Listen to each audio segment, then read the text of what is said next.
you are. Whoop. Ah, nope. I would just have to wait for the link to go live. I need a third screen. We are live here on YouTube. So I'm going to copy this link. People will see this part. It will not be very exciting, but I should also turn off this sound. All right, so here we are live at the station of decapitation without your head. I'm Nasty Neal. That would make me terrible, Troy. I'm Treacherous Trista. Right. And we have everyone here from, well, not everyone, but we have a lot of people here from Antimity, and I think it'd be best if they introduce themselves. Hi, I'm Jeff Young from Antimity. I'm Tyra. I am from Antimity also. I'm Manny, and I'm also from Antimity. I'm Tara Hutchison, and I'm also from Antimity, god damn it. Whoa. Did you say Antimity? Antimity. I'm Danny Neal, and I'm with Antimity sometimes. Sometimes. We'll keep you here, though. I'm just lucky to be here. Hurry. And I'm Justin, and like the rest of everybody else, I too am with Antimity. You know, sometimes introductions might also like lead into like the things we do, but we can save that for later, I guess. Right. Well, I was really trying to kill time here while I post the YouTube video. That's fine. But this is working. I know it's we're delay here, and it's not the watch party, but we are live, and I'm posting this to Facebook. And this will be a terrible segment of the show because it's just me explaining what line I'm typing. But we are here. All right. So I'm a big fan of Antimity. When did Antimity start? In theory or in practice? Introduce themselves? Sorry, I don't think everyone got to introduce themselves. They did. Oh, we're missing Christian. Christian didn't introduce Christian, himself. chime up. I'm Christian. I'm also from Antimity, and Jeff and I do the audio stuff. Yes. Oh, he even explained what he does on Antimity. Yeah. He also explained what I do. Right. Yeah, this isn't letting me share anything on the Facebook. I think maybe I'm banned or something on Facebook. So I don't know what's going on. It is a horror-related channel. I wouldn't be surprised. I mean, realistically, throughout those two film festivals that I've seen so far, I did see a number of dongs. So maybe there's some strikes against your Facebook channel. So that is why that they're all. I have a secret channel that's quote unquote not really me. That I use to stream all the good content. So Neal, you had asked when Antimity had started? Right. Yeah. So I think the idea of Antimity, and Tara, you correct me if I'm wrong, because sometimes my time frame gets a little skewed, but we've been going at some form of this for what 4 or 5 years now, maybe approaching 6, depending. Yes.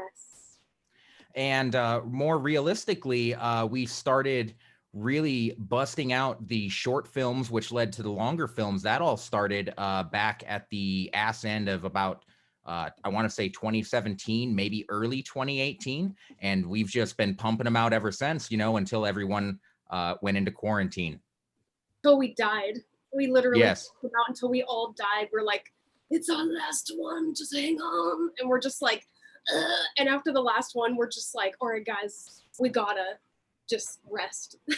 Yeah, really, we were Antimity before we knew we were Antimity. We were always working on something, sometimes together, sometimes in our own facets, but at all points we would interconnect, and it's like, we should make some movies. And then we started, and we got really going, and it's just kind of never been it's been a nonstop train ride since. So yeah, the last 3 years up to 5 years, we've just been going at it. And it grows and grows and grows, and it never stops. So I assume all of you knew each other before you got together. Not entirely. I think. Project. Yeah, I think in some way we all knew each other in different circles. For example, Christian and I hung out in a completely different circle than Tara and Larry and Justin and I. And through the years, we all kind of brought these different groups together to form. I mean, I didn't, before last year, I don't think I really knew, I had met them, but I didn't really know Manny and Tyra. And they, you know, Larry and Tara knew them, and we brought them into our group, or they brought us into theirs, and we just kind of connected all the pieces to form this really excellent team. So what is everyone's background like in acting or in horror, you know, to get involved? We'll start with Danielle. You know, I'm next door neighbors with Antimity, and I was fortunate enough to meet Larry and Tara through doing cosplay. And they brought me on to act in my first films with Antimity. So that's just been amazing. And that's kind of how I got to meet everybody. And I met Jeff and Amanda and Justin ahead of Antimity starting. So I can definitely corroborate their story that this has been a dream for so long, like so many kitchen nights, like we should make movies, right. and so many good ideas. But actually getting to see the idea to fruition has just been incredible. I'm more of a team spirit captain most of the time. I'm just lucky to be with all these really talented, amazing, wonderful people. Yeah, they make me seem cool. Real quick update. This is actually on Facebook now. So Yay! Thanks, Zuckerberg. Yeah. Ferris, I believe you're how did you go? What's your background? And like Danielle said, like, you know, you wanted to make movies. So are you making the kind of movies you'd like to make? Yeah, absolutely. So my background is I'm a fabrication artist, and I owned a local shop in downtown Mesa. That's how I met Tara and Larry, and we've known each other ever since. And it's literally from that time we were making creative projects together. And I was just kind of a supportive friend that was just like, I have fabric and glues and staples, and then we can put things together, and we have no budget, but it doesn't matter. You know, let's just make cool shit and put it out there, and people are going to love it. And luckily, everyone in this group is so gung-ho and outgoing that it works out really well. Yeah. But yeah, known these guys for a long time, but I'm just a lonely artist. I was thinking, it's kind of an obvious thing to say, but I always say in the show, like, it's one thing to think about making something, but until you actually make it, it's not anything. And so Right. just to go out there and actually make something, that's an Right, yeah. accomplishment. Absolutely. And it's fun with this group because we're always trying out different things and just kind of like throw it against the wall and see if it sticks. If it doesn't, we'll try something different. It's Right. really amazing. And that's how we come up with some of our best stuff. Yeah. And I like that, we'll get to everybody here, but I like that there's no specific time frame of any of the shorts or the episodes. You know, some are just a couple minutes, some are, you know, about 20 minutes. And Yes. because I always think even a movie, like it should just be the length that it takes to tell a story. Right. Absolutely. And I think to answer your question, we definitely are making the movies that we want to make because it is a group effort and everybody has a say and everybody has a part. And to me, I absolutely believe like we are living that dream. We're making the movies that we want. We're making the movies that people want to see, and we're not afraid to like get out there and make shit explode and put limbs across the room, you know? So yeah, absolutely. Christian, what's your background? What's your specialty? I started halfway through and just volunteered myself because I wanted to help. So I didn't start until vinyl. And I started on the second day of it, which was good because Jeff passed out halfway through, just being heat exhaustion or whatever. So I ended up taking over audio for him. But I think that's kind of what I wanted to do anyway. And I had been asking Jeff, hey, if you guys ever need any help, let me know because I'd love to help. So I just offered to help out of being able to do something. And then I just stuck with it. I offered my house a couple of times. So they used my house for the Halloween special, the first half, and that really fancy house was mine, or my mother's. And also for Dead Letter. So I was able to provide a set, which was nice. Yeah. Where do you guys film, you know, most of the episodes? Are they at everyone's houses? No. Most of them are at the Antimity studio.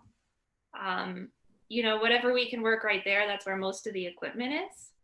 And then if we need to shoot, then it's a group conversation, like, oh, you know, where's a location, or Tara will scout something, or you know, just whatever works, whatever's needed to tell the story.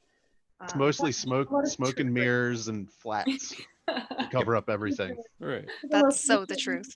It's There is amazing. literally a lot of smoke. Yeah. Yes. Yeah.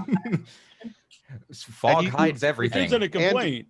Just, When you you're know. in the middle of it, a lot of times it's fine, but it's like the next day where you're like, why do I feel like garbage? Oh, because I was manning the smoke machine for 5 hours straight and my lungs just don't, oh. The Antimitty plague, it comes upon you.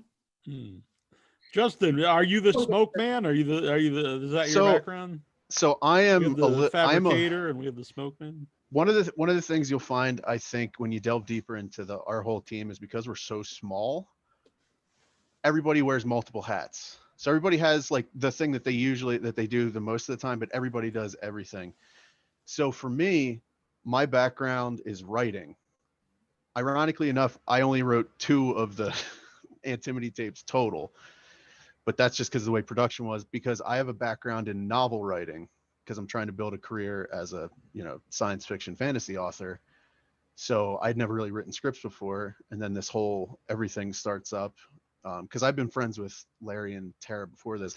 Another common thread I think you'll find throughout all of our stories is that maybe they wouldn't admit it, and I can charge Larry with this because he's not here, but Larry and Tara are like a black hole. They just start gathering friends together, and it just so happened that all of us have the diverse enough set of skills to like push forward with this vision.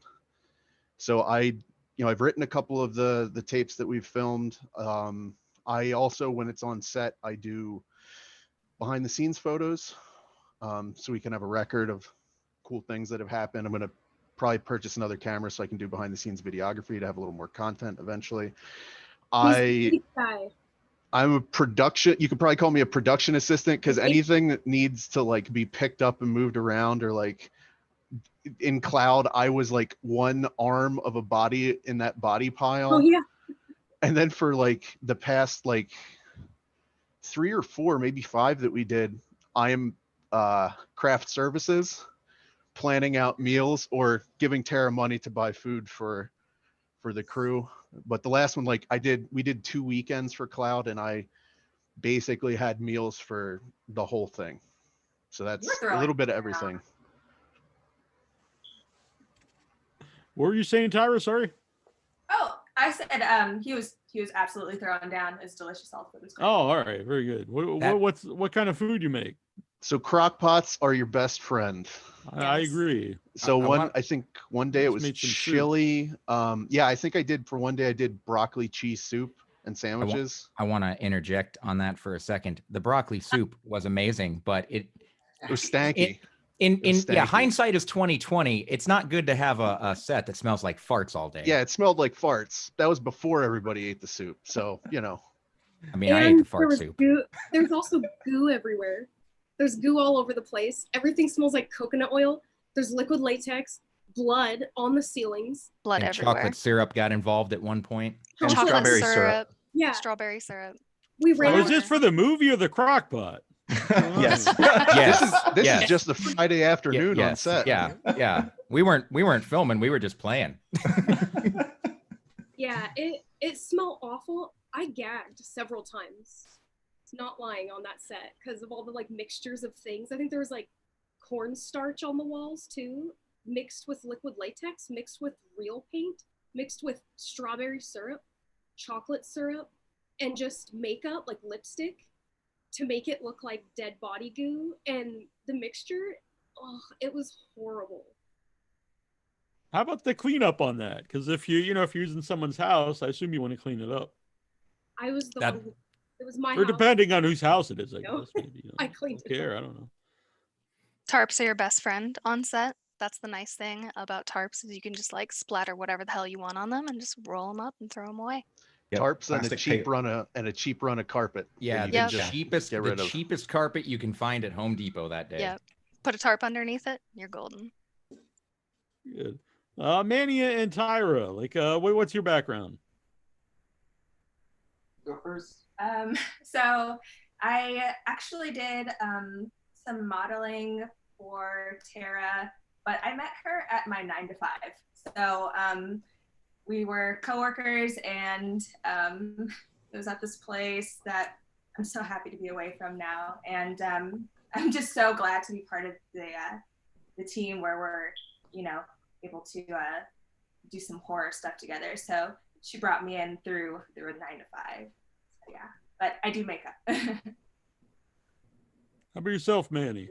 And I met the team through Tara. Actually, she met them first, and then I just, a couple times when she was over there doing modeling gigs, I'd just stop by or was dropping her off, picking her up or something. Met the team, and then we came on. We also started on vinyl, so that was our first project with Christian. We acted in that one, and then just meshed really well. And then they were just like, "Well, do you guys want to just hop on the team because you guys fit and it all fits, and we all just fit." Yep. Yeah. And I do a lot of the lighting and camera work. Manny is very agile, and so is Tyra. They're like dodging things all the time on sets. They're the fastest couple alive. We're also the youngest ones in the team. Oh yeah, this is true. Your guys' bones don't creak when you bend over. Years on everyone else. Which is ironic because Manny's the one that always has knee pads on set. The rest of us need to have knee pads, our old bones. That's why our knees creak. We didn't wear them. Has there been any injuries on any of the films? Nothing serious, but I think everyone has gotten hurt in different ways doing things. We've all gotten heat stroke. Emotionally. Emotionally. The emotional damage can't be undone. Besides like being sore and like that kind of stuff, I think the biggest, guys, stop me if I'm wrong, but the biggest thing I can think of is me punching through the wall for the hole. Yeah, you scratched up your arm real good on that.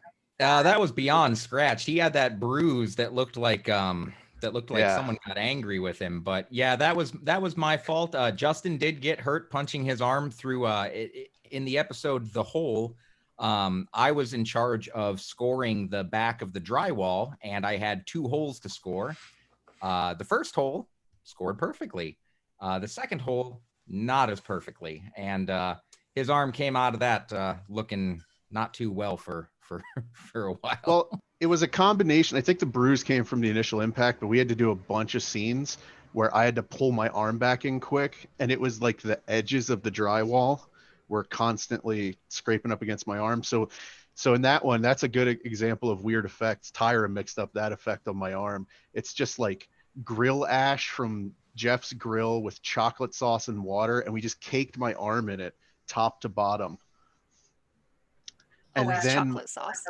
And then after I was done and they didn't need me on camera anymore, couldn't see my arm this whole time. Like, we ate dinner, like I had to eat tacos one-handed because I'm not going to touch it with my dirt arm.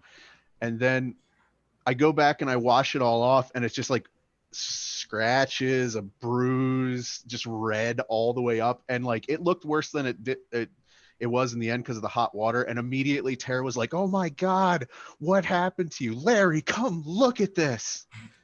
Because we take things pretty seriously. So if something happens to somebody, we want to make sure that we stay on top of it. But it really wasn't bad. It's just like later on it hurt a little bit and it looked worse than it was.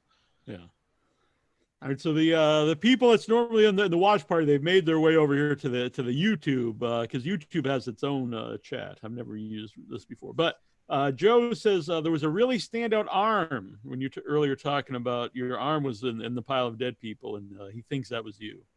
Good job. Yep, I have a very recognizable elbow. But that's a good that's a good standout feature, I think. Nice elbows. Or just one elbow? Just the one. And specifically, I don't know if you know this medical term, but the weenus, I believe it's called, which is the loose skin on the end of the elbow. He's not wrong. This is a very educational show here. We learn new things. If you want to add on to that, the weenus has no nerve ending, so you can pinch your elbow as hard as you want and not feel it. Really? Your Come elbow for the- skin. Your Come elbow for the skin. horror, stay for the anatomy lesson. Yeah, you're right. I'm not feeling that. Interesting. Nice. Yeah. By the way, the black hole herself here, so affectionately called her, Tara. What's your background in before Antimity? Can you hear me? Wait, Yep. you mean me? Oh, okay. My screen, I wasn't sure if it was doing it. My background. So I just kind of met Amanda through Larry, and we worked on a lot of fashion projects together, which were really fun. We did all kinds of photo shoots, and Amanda gets published in a lot of fashion magazines a lot, so she would ask me to do makeup, or we would just have a lot of fun together. And so I, before that, did theater mostly, and I really enjoyed that, but I didn't really like that you never get to preserve it. So I was like, why am I wasting my time? So I wanted to get into film, but I was like, all these films suck. Like, whatever happened to just fun films? And me and Larry, it was always our dream to make films, so we just started practicing. We got into fashion photography and things, and then I started meeting Tyra, and she's super talented at makeup. So I was just like, oh my gosh, like, we need your help, please. You're amazing. And we met Danny through cosplay. I think the first time Larry met her, she was dressed as Catwoman. She looked pretty badass. She did Harley Quinn in the studio the other day. That was pretty cool. And yeah, so she's pretty badass. And we're just like, Danny, please come model, please come act. And then it's like, oh, Tyra, Manny, I'll kidnap you, you guys are adorable and amazing, and get in this film. And then it's like, Amanda. And at just everyone, we started kidnapping and throwing them in, and all of us have a bunch of ideas, and we're like, let's just do this. And I did a horrible job explaining that. I'm so sorry. I think it was a great job, to be honest. Yeah. Was it? Just pulling everybody in. We have the fabricator, we have the smoke machine, we have you're just the wrangler. I was gonna She's say, an amazing actress. oh, thank you. Oh yeah. Very kind. And everyone here is very modest, but they're all talented and do a lot more than they're saying. You know, like I'm not Amanda, modest. Tyra, and Tara are always working on character design or adding some little like secret hints here and there, or you know, Manny and Justin are in the corner figuring out like, oh, this shot here will give this thing, and yeah, it's a full comprehensive. Everyone's killing it. Yeah. Now I remember, and I've talked to you before about fashion. So first of all, I think, you know, I'm a very fashionable guy here, but how does the fashion background help when you're making a movie, especially horror?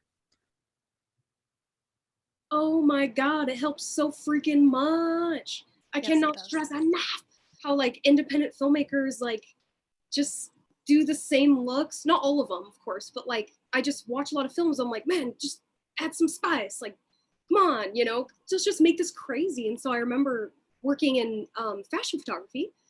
We started building sets. So, but we didn't want to build pretty sets. We built like really fucked up sets. So the first set Larry ever built was like horrifying.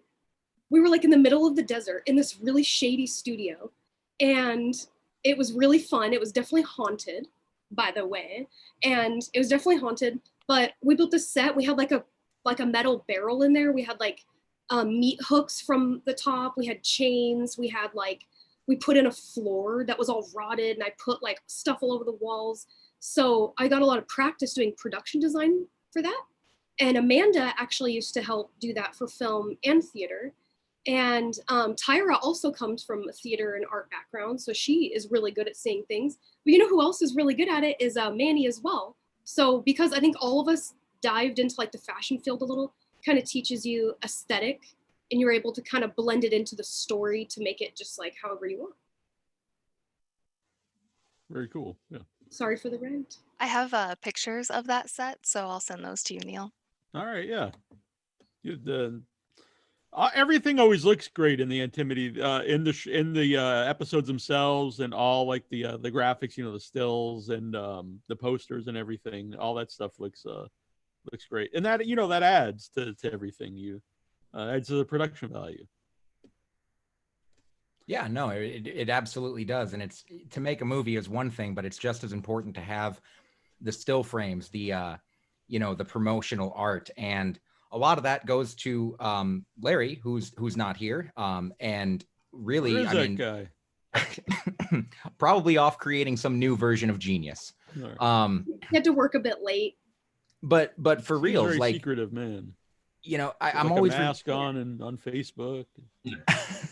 He is a man of many names mysteries. like in Russian, and I don't know what's going on. I There really isn't a Larry, is there? That's what it I is. assure you, he is a real person. All right. Collection of small robots. So what's Larry's involvement? Larry is, for the most part, I there's a lot of different roles that he takes on. Obviously, he's a director, he's a writer, he's a cameraman, he's a lighting guy. He does sound, he does post-production, he does editing. Editing is the most important thing that he does, aside from directing and all the other things I mentioned, because without a good editor, I mean, honestly, editing can make or break the movie. And I have sat in the editing bay with him and just watched him work. And, being familiar with computers, technology, that kind of thing, I just watch him. And sometimes I'm struggling to keep up. I'm like, man, you are on this. And and then aside from that, he does like the promotional art that you're talking about. Like that's a lot of that is his creation. If not, I think all of it is his creation. And it's his world. So he takes the reins on a lot of stuff. And the way I would sum it up is showrunner. Without Larry, a lot of this is not possible. I mean, individually we can all come together and make something, but Larry is the glue that I feel really binds us and this group and gives us our focus and our drive. Not everyone was super inspired to start up, and Larry kind of gave a lot of people, me specifically, that kick in the butt where it's like, come on, man, let's use this talent. And if you, going back to your earlier question about Antimity starting and all that, like Larry, it has always been his dream to make movies since he was a kid. So it's been a slow burn. So he went through some stuff, like he did photography for a while, and now he's, that's one of the reasons that the stills look like, some of the promotional material looks very good, is because he did 10 years of fashion photography. So he knows how to comp, he knows how to do all this stuff. He has a very, very well-defined aesthetic for the stuff that he likes to put together. And that is all factored into and bled into the production of Antimity. So him along with Tara are really the like beating heart of Antimity. Like everybody is super important as a team, but like Antimity wouldn't exist initially without those two at all. Tara, what before you were making the movies, like what were you and Larry like doing any other projects together? Well, first off, thank you, everyone. That was really cool. And but to answer your question, yes, we were always just insane, I guess. Like the minute me and him met, it was just like, hey, want to do some shit? And we're like, yeah, okay, and we just like never stop. Like we never go out. We don't leave the house. We just are in the studio and we just only plan ideas and plan projects. Like that was just fun. Like I met him when he was doing a play about zombies. It was in a warehouse, but he built the warehouse on stage in like this really nice like art center that he paid for. He was only 24. And he actually came from acting background. Like he went to the American Academy of Dramatic Arts. So I think that's kind of what plays into his being able to direct actors pretty well, I think. He kind of he has a tendency to push people to their limits, I will be honest. There's times on sets where I'm all, where he's just all, do it again, stop sucking. And I'm just like, oh, but I'm an actor. And then he's just like, no, you're looking like this. And then finally he'll show me and I'm like, I'm a fool, you're right. And then I'm like, okay, I'm not even that good. He just like made me better. Like, but so I think it's because of his background, he can kind of see, get those emotions out of people. He did that a lot in photography too, like making people stretch their limits, like stop being self-conscious and just have fun. So we did the play, and that was really fun and crazy. It got a really big reaction. Amanda, in the end of it, comes in a SWAT mask. It was very experimental. She comes in a SWAT outfit, and we didn't have like a bow in the end. We just told everyone to get out. So I was like dead on the stage because I got shot. And Amanda just comes in, starts and like shoots me again to make sure I'm dead. And they even had like the sound effect and everything. She grabs my foot and starts dragging me over zombies' bodies. And then the audience is just all, she's all, what are you guys looking at? Get the fuck out. And they're all, oh, like all these people. She's all, get out. And they're all, and so like, she was like acting like SWAT and they were all scared and everyone left. So we all, I think, really like experimental art, you know? So even before Antimity, we were experimenting with a lot of different things. We just kind of brought it all together into one place where we could all do our individual goals in one place. I did not steal Joe's question because he sees us in a little bit of a delay, but he asked about the titles and graphic design. But I don't want to seem like I just stole his question and didn't credit him for that.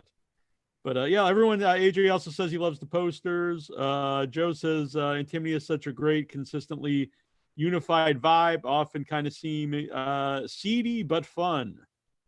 And, that's how I would describe Antimity.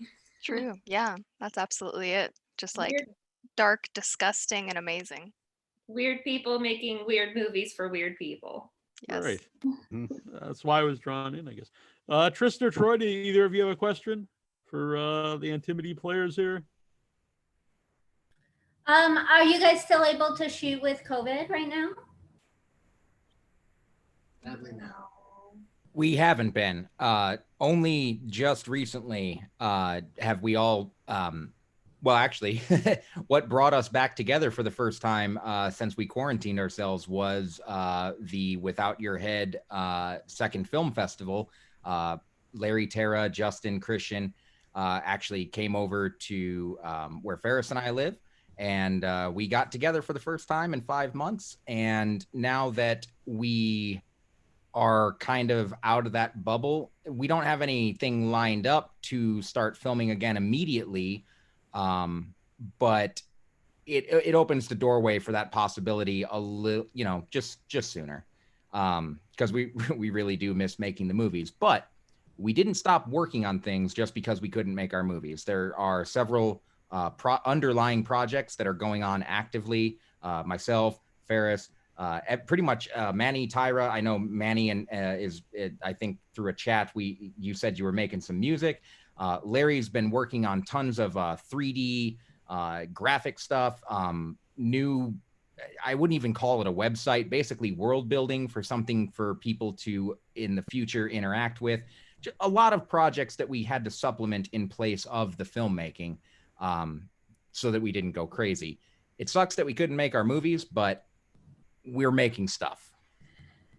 We're still having a lot of fun. I mean, the show never stops. And you mentioned the Severed Limbs Film Festival, and AJ Ziley here, he said that's why he loves Without Your Head. This isn't, but you know, not trying to make it about the show, but that he, you know, he found Antimity through the festival, and I'm really happy about that. That, you know, that's the reason why we did it, was to, you know, so people could see stuff that they might not see otherwise, and everyone could share, you know, their cool creations, and that makes me very happy that both the people watching it and the filmmakers have gotten something out of it. Oh yeah, absolutely. It was I mean, well, I guess you can have the credit. You reunited Antimity. I had everyone over. They were sticking their fingers in snack bowls and we were all eating after each other. F Corona. That is a lie.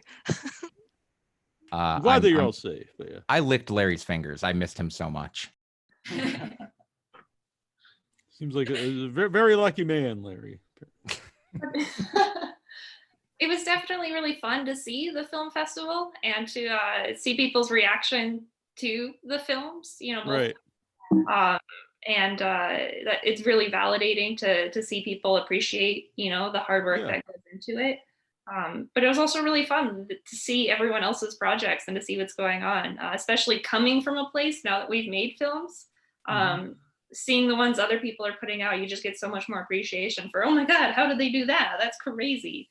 Or just seeing like the different sets. Like I can't recall the name, but there was a really cool Western one. And I was like, oh, I love that. We need to do that here. We're outlaws in Arizona. Right. That was one of the great things. Everybody was so supportive of everybody. You know, it's just really nice to see. Yeah, I was worried about that because people on the internet can be dicks, but that was one. I had like 2 rules, and one of them was don't be a dick, and no one was. So I didn't have to kick anybody out, so that made me happy. Yeah, I mean, the chat on that, they were just super supportive. Like that's one of so into it. It was great. That's one of the cool things is like, you know, all of the shorts we put up so far have been on YouTube, so you get YouTube comments, but that's not live interaction. So to see people watching something for the first time and to see their just knee-jerk reaction to something and having them love it, you're like, oh my God, it's so nice. View and counts like Danny said, it's validating. View counts are one thing, but when you get to see people respond to it with a comment or two, like as they're watching it, that's fun. Loved all the commentary during the Halloween special. It was amazing. Gosh, yes. Yeah, touching on sorry, go ahead. Favorite. What were you saying, Jeff? Oh no, sorry. There's my internet is crap, so I'm sure there's a latency. I don't mean to cut you off. I was just gonna say to Neal, I mean, what you said about not being a dick. I mean, it's so hard to find. I mean, coming from a lot of different aspects, several of us are musicians or have worked in other fields where it's really hard to avoid people just kind of being jerks about what you're doing, and sitting in on the festival chat and stuff. It's like, wow, who would have thought that the macabre and the horror and the seedy underbelly of film is where you're going to find some of the most supportive communities. It's just a shame that it's not more accepted. I mean, we can't even get horror films. I wouldn't even classify The Lighthouse as a horror. It's a shame that we can't get these things into Oscar nominations. Not that I support the Oscars or anything, whatever, but you know, it's an under-respected community with some of the most supportive people. You know, it's even smaller than comic book conventions, and it's really a shame that it's so small and underappreciated, because you're going to find some of the nicest people in the world who can't wait to watch someone's limbs hacked off with a chainsaw. Yeah, like horror and metal are the 2 things where it's like seems some completely counterintuitive. Everything is so violent or seems so aggressive, but like metalheads are sweethearts. Like unless you're starting a circle pit and then it's like throwing bows left and right, but that's understanded. Like overall though, horror, metal, that kind of stuff, like everyone thinks it's just like I'm gonna say hello and you're gonna punch me in the face, when it's just like, yeah, come on in. Really though, it's funny because the comic book community is more like that. Like there's very little support. Like it's weird. It's really strange to me. It's a ton. I mean, you can see some of this in the metal thing a little bit too, but it's a lot of in-group, out-group, like, I have my DC, I have my Marvel, I have my, you're right. This guy does this superpower, so you're a terrible human being now. Going to Comic-Con, sorry, go on. Going to Comic-Con, I feel so insecure, you know, just going into any situation at any Comic-Con, you know, like Las Vegas here. But you go to Mad Monster and it's horrifying and amazing. Everyone is so nice, and even the celebrities are just like, oh, hello, how are you doing? Like, what are you talking about? You know, just the friendliest people. I just kind of fell into the horror community, and it's been the best thing ever. I think it takes. I was just say I agree about when we started doing the conventions, and then later I started doing the festivals. I was actually surprised, even though I'm a big horror fan, that everyone was accepting of everybody. And there's a lot of different people that go to the conventions, because there are people that they're covered in tattoos, and maybe like you looking at them, they'd be a horror fan. And then there's people that look at them, you wouldn't know what they're into. And but everyone shares that common love of horror movies, and so I've had very little bad experiences at a convention and I'm glad you said the celebrities too, the actors, because I think that's a big part of it is for the most part, There's always exceptions, but everyone treats each other as equals. It's not like, oh, I look down at you because you're a fan of, what I do. It's, everyone is, even most of the actors love horror movies too. So everyone's just sharing this love of horror movies. Yeah, absolutely. What we try to bring to Antimity is that, everybody has a valid part of the team and the production, and Larry and Tara will be so talented that you just kind of want to punch them sometimes, but they're never gonna say like, oh, my opinion's more important. Everybody has a say, and it's just a really cool structure to see, and I think it's because of the horror community around us that it's bled in that way. Yeah. Same with Without Your Head, except for what I say does rule. That's fair. Right. Let's Joe. Oh, go on. Sorry. Were you gonna say something? I'm sorry. I said otherwise heads will roll. Right. But that's not true. We've learned that firsthand. We've gone through a lot of go-ovs over the Yeah, but I don't think it's my but we won't go there. Yeah, Joe not wants to you at know, all. is there a shared universe that Antimony films exist in? Sort in of. ECU. Sort of. In our heads, in the background, they all kind of exist in the same universe. Now, some of them might never be related at all. Others, like Cloud, for instance. Cloud is a direct sequel. Started with Itch, right? To Itch. Obviously, there's a big link there. But we kind of think of everything we produce. So, like, one of the projects that Jeff is working on is in a different format than like a movie. That's in the Antimony universe as well. And these things might never cross paths, but they're like generally all in the same universe in different times or different places, or maybe no time at all. Like, that's one thing we try to focus on with production, and Tara does a really good job of this, and everybody kind of does too, is making sure that like when a set's being dressed and like the choices of clothing and props and things doesn't lend itself to any one time period any too hard, just so you can have that like kind of like, because a lot of them have a very 80s vibe to them, but they're not explicitly set in the 80s. There's nothing super modern, there's nothing super old. It's just kind of this nebulous time frame that everything happens in. Well, you mentioned Itch, because when I watched them again for the show, because I watched them when I first talked to Tara, and then I started watching them all, and then I noticed that they talk about Cloud and Itch, which I didn't notice the first time, probably because I probably watched Itch first. But so anyway, the question was, did you know that did Cloud come out of Itch, or did you know that like you were gonna make Cloud when you were making Itch? Cloud we had no idea we were going to make Cloud. No, we always wanted to make another like Cloud drug sequel. We're just like, let's have them be on Cloud. Like, okay. So I think we just couldn't get out of our heads, and we're like, hey, well, a lot of times how we keep budgeting down is deciding what film we do in which order. So some films were like, hey, we can't do this one right now, but we need to do it after this one, because then we'll have this, and this. And we're like, all right. So we just kind of like switch things around and do things whenever we can do it at the best. So we put it off, and then finally it's like, let's make a Cloud movie. And so Larry, wrote it, and he wrote it with Summer and Sky, the original characters. And we're like, okay, we can only do this if we can get the original actresses, Danny and Leah. And so they agreed, and we're like, oh my gosh, yes. So he wrote them into the end of Cloud.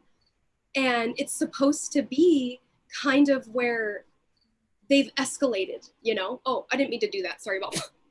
I don't know why I did that. But they, at this point, I don't know what you did, but yeah. I did this for okay. Escalating. I don't know why. Scissoring. I was thinking that it's like, she was talking about Leah and I. Yeah, I was like, here's Leah and Danny, and then here's the Cloud people, and then they escalated. That's what I was thinking. So that's not escalating here. I don't know. Is that the Urban Dictionary definition? Yes. Damn kids and your terms. I used to do a segment on the show, dramatic readings of the Urban Dictionary, and I'd find something really horrible and read it in a very dramatic.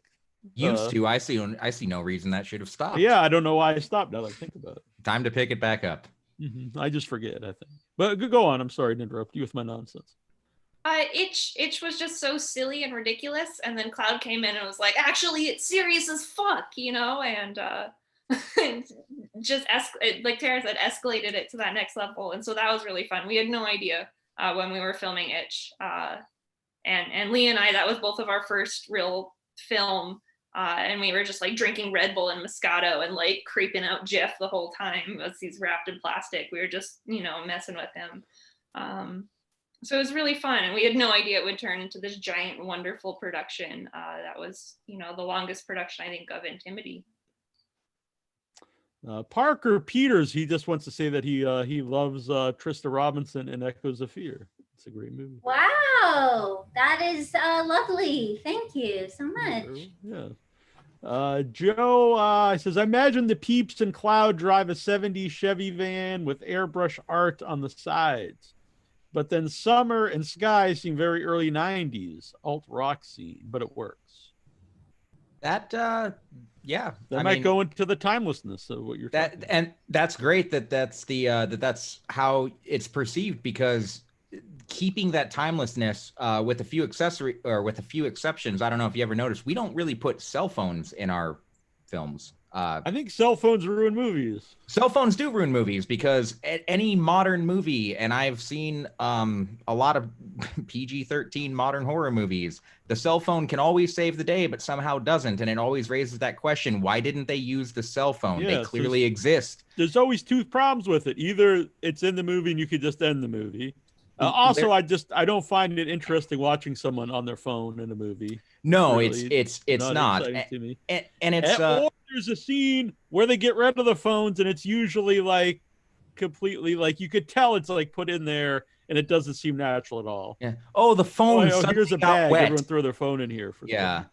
Larry and I had a discussion once about cell phones, and the conclusion was, we didn't know that cell phones didn't exist before we started making these movies that we're making. So we kind of came to that conclusion later on, but we kind of saved ourselves accidentally, because a cell phone has never really saved a situation. A cell phone has only made a situation worse in the Antimity films. With the exception of Hands, in which case a phone call distracts Tara's character from having her foot grabbed by the hand, and she answers it.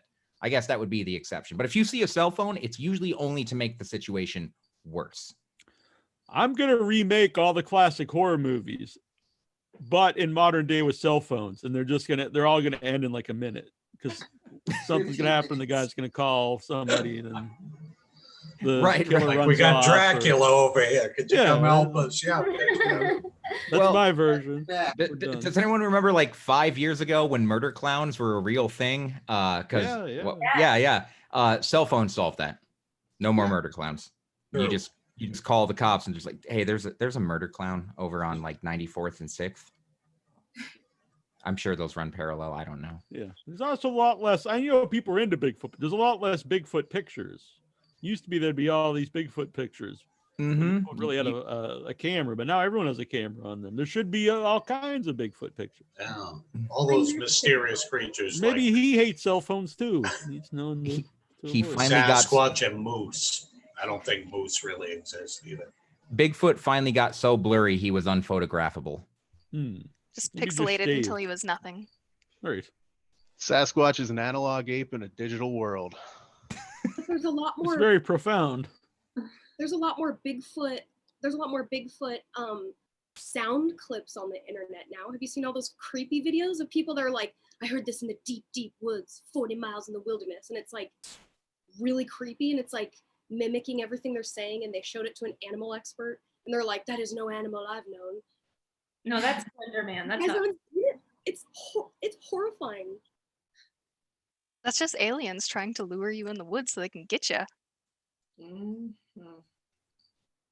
That's Bigfoot's working with the aliens. Or nymphs. I hope so. My mom accused me of having a wood nymph girlfriend. Nice. Like, you're always walking out like for miles, like 10 miles in the middle of the night, the day, all hours a day. She's like, I think you have like a a wood nymph girlfriend out there. I like that. What? Wait, what? You just wandered out into the forest? Oh, all the time. Yeah, I walk all hours of the day. That's how I lost the weight. A good walk. A good walkabout is good for the soul. Yeah, I agree. Get murdered by a bear. Yeah, people. I don't. This is not me bragging because it's not smart, but I don't fear like anything. And I'm not saying that to be cool or anything, but like when I was in Chicago and I went, I'd go in the walk. I walk at like 3 a.m, and my friend Matt was just like, Neal, what are you doing? Like, this isn't Cape Cod. You can't go walk in Chicago by yourself at 3 a.m. But I did. But I have not been murdered yet. I don't like being on my porch at 3 a.m, let alone walking around town. Right. But I do not have a wood nymph girlfriend. So if there's any wood nymphs watching, take that, Mom. If you're getting busy with like an oak tree or something, Neal, did you see? Yeah, I was gonna say that's a pretty big leap of logic to be like, you're out in the woods all the time. Are you fucking a tree? Yeah, but yeah, we just skipped. We skipped all the model. That's why she got me this suit, I think, to attract the wood nymph. And skipped all the logical progressions, like going out to the woods to drink, going out to the woods to do drugs, going out to the woods to do anything other than have a wood nymph girlfriend. Yeah, right. Well, she knows I'm not that cool. I'm not like going out and having a party. Well, tell her it's like a mermaid because you're always walking down like to the canal. I can't swim. What's a mermaid like doing in the woods? There's no water. Yeah, there. really. Yeah, but he does his walks down to the canal too. So. Yes, those canal mermaids. They're about as good as the canal carp. That's Lady in the Water too. Lady in the Water in the Woods. That was a pisser. The canal. Yeah, but Paul Giamatti's good in that. I just like Paul I actually Giamatti. like that movie. I know I'm in the minority of people that like Lady in the Water, but it's strange, and it's like it's another in a long line of M. Night Shyamalan just being like, I look at it, pretentious, but here you go. Here's a fucking movie. I didn't plan this at all. Again. Hey, the grass dogs or wolves were fun. Oh yeah, those things were great. And the dude with the big jerk off arm. What is this movie? Wait, I'm forgetting the big jerk off. Yeah, arm. so am I. There's like one. I swear that there is like one of the dudes. He's supposed to be like the protector. It's just a dude who likes to like lift weights, but he only does it with his right arm. I'm pretty sure. Like he's underbalanced. He's got the jerk off arm. I've not heard that phrase before. I'm gonna look that up on the Urban. Well, I mean, if you ever see a dude who's ripped on one arm but not on the other, you know there's, even if it's not that, something funny is going on. We will credit you. Maybe he's got a medical condition. He could, or he could just have, he might be just a righty or lefty. It could be either of these things. As a guitarist with a slightly larger right arm, I promise you, I'm not a chronic masturbator. I'm not talking about slightly larger. I'm just talking about noticeably larger. Manny, you play guitar. Is your right arm slightly larger too? It's like true. mine? Yeah, it's like see, Manny and I both got slightly larger right arms. Look, if I was because we play guitar. If I was bad as you two, I would say I was a guitarist too. Let's just say that. Hey, we're Antimity, everyone. Thanks for watching. Speaking of guitars, though, you do have a music video on the YouTube page. Yeah, that was our good friend. That was a great segue. Yeah, that was our good friend Ordovich. He is a local musician here in Arizona. So I kind of hate him because I've been a musician for about 20 years, and I was setting up some stuff on a digital audio workstation with like a virtual studio instrument, and I put a little keyboard in front of him, and he played better than anything that I was doing. So, musician resentment. Don't start a band together, but just hate him for being better. That music video was awesome. That was the finishing song of Cloud. I was completely kidding, Ordovich. If you're watching, I love you. He did a great job. And then Larry, out of nowhere, just decided to make that little rotating image and put it in a music video format. And it was cool.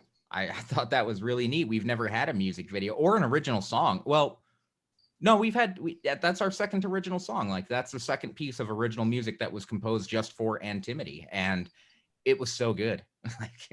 Who does the score normally? Well, there's a combination of ways that comes about. So we don't be with the first like 19 episodes, they were happening so quick, we didn't have time to score our own original music. It's always been something that we've all wanted to have, scoring our own original music. I believe Manny even wrote a piece of music that showed up in one of these. Manny, right? Oh yeah, there was some background music for Cloud. There's like some music I made in the background. Yeah, like screaming metal. Yeah. And okay, so we have three pieces of original music because I wrote one, Ordovich wrote one, and Manny has written. And if I'm not mistaken, Tyra, I think I heard you screaming on there as well. Oh, I only scream for the camera, not for the microphone. Okay, my mistake. But yeah, the music that we primarily use actually comes from resources that we pay subscriptions to so that we can use royalty-free music. And a lot of the artists that we've licensed their royalty-free music to use, they don't ask for credits, but there have been plenty of times where you'll see that credit show up anyways, because, well, Cloud is a great example. The song that takes place during the dance scene, we liked it so much that it was like, we have to credit this guy. Like, this is a great song. And it made its way onto like my Spotify playlist or whatever. And so, yeah, it's a combination of we write when we can, but when we can't, we just take sources that already exist and either manipulate them, download the stems. Larry has done some cool stuff by downloading music stems, which are just the individual pieces of music, and essentially taking a song that's already composed and then recomposing it in the editing bay. It's a really neat process to watch. Joe wants to know, this is an interesting question. Is there any plans to release Antimity a physical copy, so like DVD or Blu-ray? Tara? Oh, yes. We are working on it.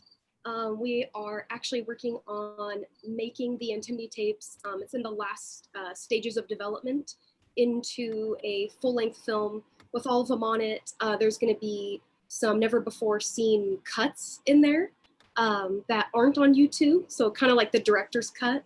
And there'll be a lot of goodies on there, so stay tuned. Thank you. Very cool. Very good. I like specials. I also like commentary tracks.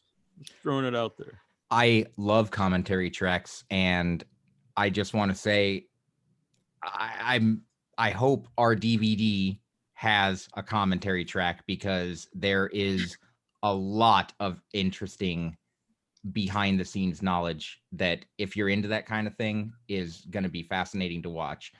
I don't like tooting my own horn, our own horn, but there are so many crazy things that happen on set. Like, it's just, I don't know. I'm sorry.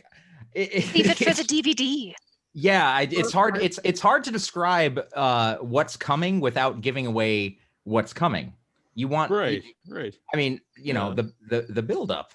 I have high hopes that, situations obviously pending with everything going on, but our Mad Monster, which our first attendance was in 2019, and we were supposed to do Mad Monster again. I'm hoping by the time Mad Monster is back, our DVD is something that will be at our booth. The first year we did it, we were there. We didn't have anything to sell. We were there purely promotional, and we want that DVD ready to go by the time Mad Monster is around. And in a weird, very selfish way, everything getting delayed because of COVID has kind of given us the opportunity, because Mad Monster is now pushed back to October the 19th for us in Arizona.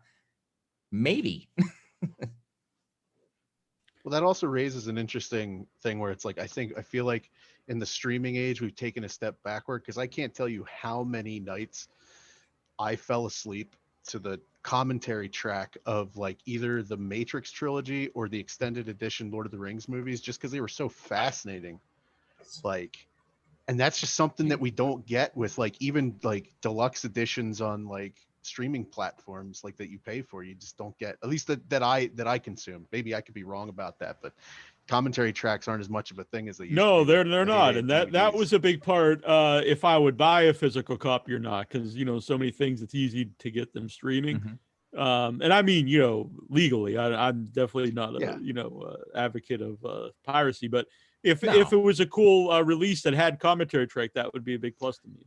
Like back in the day, I bought the Clerks 10th anniversary edition because it had like 5 That's commentary actually one of the tracks on best. That's It's one of the so best good. releases because there's so much extras. There's different cuts of the movie. Yeah.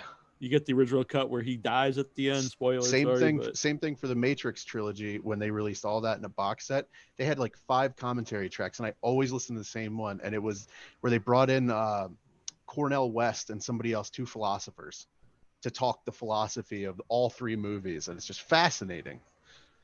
It's I don't know if you guys are familiar with the movie Sunshine, science fiction movie. Yes. But it has one of the best commentary. It has multiple commentary tracks, and one's with an actual scientist, and he's talking about the science of the movie. And it's like one of the bleakest, most depressing commentary tracks because he talks about that eventually there will be nothing, that the universe everything will be destroyed, and that there will be no life or even remnants that there was life. So it's not like it won't make you feel good, but it's a very interesting commentary track to listen to. I'm very curious, like how many commentary tracks are actually recorded. I mean, my whole world is audio, and I can watch a movie and definitely appreciate it, but to have that commentary track over, no sound in the movie and just the director, or in your case, like with Sunshine, you said like they brought like a scientist on, and to miss out on that because you can pay $50. I use the service Vudu, it's like Blu-ray quality, all that stuff. You can pay $50 for a release of something, and you go into the special features and it's like nothing. Where's the commentary track? I think the last piece of physical media that I actually own is the Criterion collection of the Royal Tenenbaums, and that has a great commentary track. It's not, it's not horror, so I'm not sorry if I'm breaking the That's theme. fine. No, I mean, I watch a lot of kinds of. Oh yeah. But it has a great commentary track, and I throw it on periodically just to get a little nostalgic because I'm like, I miss this. I miss putting the DVD in the DVD player and then getting my menu and choosing if I want to listen to it with or without commentary. So I guess the short answer to that question is, if there's not a commentary track, why are we even making the DVD? I mean, I think between Jeff and I, at least, there has to be a commentary track because I was raised on a steady diet of Mystery Science Theater 3000, and I love commentary on films. I spent so much time as a kid watching that, and I'm not going to watch the new stuff. I tried watching it. It doesn't work for me. The closest I can come is riff tracks because they still have the same kind of vibe, but man, I can't tell you how much time I spent, to the point where most of everyone here so far could attest to this. I have to try real hard not to talk through movies because so I remember this actually has a horror bent to it, but I remember back when I was in college out here in the Phoenix area, there was one of those like where they screen movies before they're getting ready for release, and somebody managed to get their hands on tickets for them, and so we went to this, and I don't remember the name of the movie. It had something to do with cell phones. So that's what I was thinking of this when everyone was talking about cell phones earlier. And the movie wasn't finished yet. So some of the CG still wasn't in place. So there was like just blank boxes for buildings on a helicopter shot because they were adding extra skyscrapers into it. But the basic idea was like The Ring, but cell phones. Like you get a call on your phone and 7 days later you die or something. And I just remember there's a packed theater, and there's this scene where all the characters realize that it's their cell phones. So they take them all and they drop them on the porch, ground, whatever, and start stomping on them. And I could not control the outburst that happened next.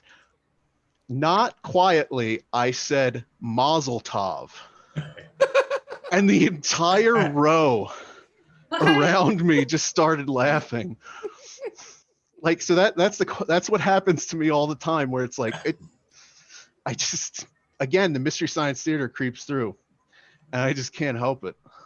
I think a commentary track from Antimity would be great too, because we are such good problem solvers. So with our non-existent budget, we've come across like, how do we dress this set so that we can make it look like in Cloud, bodies literally exploded. Well, we just use up a lot of strawberry syrup. It's gross, but it works. You get the thickness, you get the like blood when it dries. It doesn't stay a bright, shiny red. It's gonna get dark and brown and nasty. So like the room smelled horrible, and I don't want any strawberry syrup ever again. But it made the background shots look really cool, and just small production themed ideas, I guess, would be a great thing to chat about while we're going over like vinyl or like things like that. How did we make the head where Manny's head explodes? And that was something that Ferris threw together, not pretty quick. It took a bit, but it looked awesome. So well, you know, you have to go specifics, but for stuff like that, for like special effects, because I don't know, I don't think any of you guys have like, you know, background in like creating, you know, head explosions and stuff. No. So like, how do you figure out how to do things like that? And I assume that would be part of the fun, is, you know, figuring out how to do these things. It is part of the fun for sure. Yeah, it's a lot of trial and error, to be honest. I mean, I usually take the reins, and I when we start discussing the next script, I'll take the reins and jump into a bunch of special effects that I have no idea how to do. But my wife Ferris, I just am like, all right, now we got to make the head explode, and she'll put it together. I volunteer. Inevitably. Sorry, Jeff. Inevitably, it ends up with Ferris making goop of some kind. Like there's always goop. We can't get away from goop. There's two Where's things. the goop? There's two things that are always on set in Antimity. That's goop and coconut oil, because Tara greases everybody up top to bottom. Yeah, and Tara is also, I just want to make a personal note here. Tara is always goopy. I sat in a chair that she also sat in, and I slid right out of it. I was on the floor. I was like Danny DeVito in Sunny in Philadelphia. I just want to be pure, covered in goop. You gotta stay moisturized. I'm moisturized. You're over moisturized. To answer your question, No, Neal, about It's like a slug, a snail. Yeah. to answer your question about the special effects and like the heads exploding and everything, it's a lot of trial and error and a lot of combined knowledge between the team of how we do these things. Like obviously we're on a budget, and obviously we have to do a ton of smoke and mirrors because we're on that budget. So we kind of start with a base of, okay, head exploding. That means we need to buy a mannequin head. We're going to cut the top of the mannequin head off. How do we make it look like a brain? And then everybody just kind of throws their ideas in. And we take $10 worth of craft supplies and somehow make it work. Yeah. And a lot of times they're like ad hoc. So like in Cloud, for instance, there's like one of the shots where the two leads are like, they're doing Cloud for the first time in the movie, and they're like leaning back. That whole thing with him dropping the Cloud liquid onto looked like a burner or something, like off camera, that was me with my vape blowing into a tiny tube, like perfectly timed. And like, I almost fell over because we did the shot like 8 times in a row. And I had to like, in order not to make sound for the mic, I had to take a full lung, like double lung full of vape. They called action. I'm waiting. Okay. Blowing through this tiny tube. So like a lot of times when we're on set, like I'd say it's like 50, 60, 75% planned and 25% like, oh shit, we need to figure something out. A lot of variability with the effects that we do. I want to piggyback on that for just a second, because I feel like there is one member of the Antimity crew that has not only are they not here, but they have not been mentioned, and that's the Antimitubes. Tubes, always tubes.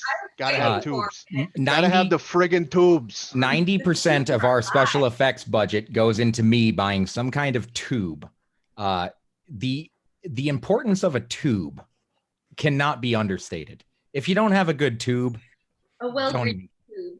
Yeah, you gotta have a greased tube. What makes a good tube? So what if I was going to go tube shopping? What would I look for? First and foremost, length. Thickness, Neal, pliability. I always heard thickness was more important. Neal, I'd like to invite you on to my podcast, Tube Talk with Jeff. I'm totally there. Yeah. It's all about the importance of tubes on set. I have in the Antimity studio, I have several lengths of width diameter tubes. Some of them up to 25 feet, some of them as small as several centimeters. But the importance of a tube cannot be understated. Secretly, Antimity is just a front for Jeff's HVAC company that he's trying to build from the ground up. Yep. I was just sent a picture of a tube by Amanda here. You're welcome.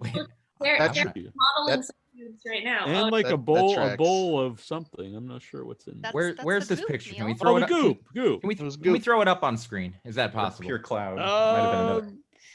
Yeah, I think I could share. We could, share or the screen. Is that okay? we could try. I mean, earlier with some of the technical difficulties we had earlier, do we want a chance playing with the setup at all? Yeah, I'm just concerned people see that I don't answer most people's private messages. This and they're unread, but this interview has been hijacked. Tara's showing well, I some- thought earlier she was casting spells or something with Danielle. I didn't know it was. Oh, she might. Yes, we do that frequently. Yes. Yeah, Is that these an onion fuckers or don't. something? These fuckers don't shy away from the witchcraft. Oh my God, no. No. Which Well, one? here we'll just. No, you will be Here's this. This is goop. Oh yes. Ugh. Nice bowl of goop. Was that Brandon's like brain vomit. matter? I believe you can see a tube just slightly to the left of the bowl of goop. Yeah. Yeah, that is. Not a straw. There's a tube. Hey, that's a good tube. That's a good tube. It's right fashioned out of the thing that sucks snot out of dying Yeah, I was babies. gonna say. I'm familiar with these. Unfortunately, when I spent much time in the hospital. Yeah. Well, it's two pieces. It's the baby sucker and the oxygen giver. And I'm sorry that you were in the hospital. Well, thank you. I appreciate that. I'm sorry too. I'm glad you're not in the hospital anymore. Yes, I am too. Maybe other people aren't at the moment. I don't know. What's going on here? Oh, that's nope. the set that Tara was talking about. The first set that they built in the middle of the desert that had. She was saying that it was awful, but it was actually a really lovely set. Hey, that mannequin's in our house. It stares at me from the mezzanine when I go. Where do you into get the litter mannequin? box. Because I remember this. There's a huge thrift store in Boston. I like the Garment District. It's called. And one time, because they have a Facebook page and they'll put up the weird stuff they get, and they had mannequin parts. It wasn't like the head; it was like parts of, like the forearm, and they were just selling them by the pound, like $2 a pound. I want to go there. Please take me there. Can we go? Lucas. Yeah, actually, mutual friends of some of the people here, Michael Epstein and Sophia Castioli used to get stuff for some of their films when they lived in Boston from the Garment District. Ferris, can I ask And then there's also this, which is more the same, I believe. That particular mannequin, is that the mannequin that may or may not have been in that movie from the 80s? Yes, that is it. Maybe. Yeah. You should share that story real quick, because that mannequin may or may not have been in. What was that movie where the mannequin came to life? It wasn't a horror movie. Mannequin. No, it's not. You that should movie. show him your porn mannequin. What? Not the porn mannequin. Your other mannequin. That's like the porn one. It's the big booby one right there. I I had to don't get cover her kicked up. off YouTube. Stream banned. Modest. Oh God. Is Hold up, porn mannequin just weird speak for sex doll? I'm Not not a sure. porn mannequin. She Hang, just has hang an on, unfortunate hang on. The sized FBI bust. is knocking at my door. Oh man, this is completely random, but I saw for like the first time in my whole life. I don't even want to talk about it. It was pocket pussies, but it was like body parts. I was like, can we get a list of these? Oh, I've seen that people, like not in person, but I've seen people, it's like a foot. It was weird. It was like the stump of an ankle. Oh, like if you're down. And I was fine, you I was know? very surprised that there would be enough people that would want that would be made. Like I think maybe there's like one person in the world that would need that, but Made to someone actually really manufacture happy. and make it was very. Can we ever have anything Antimity related where fucking weird feet don't come up? No. I would like that day. It's the ongoing resonance with every Antimity production.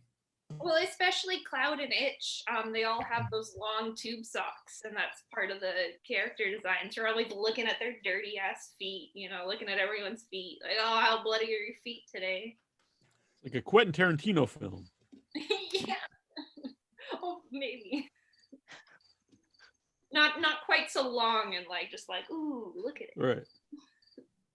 I do want to say, Larry gave me a personal compliment because I did a very brief cameo in Cloud. I was corpse number 3.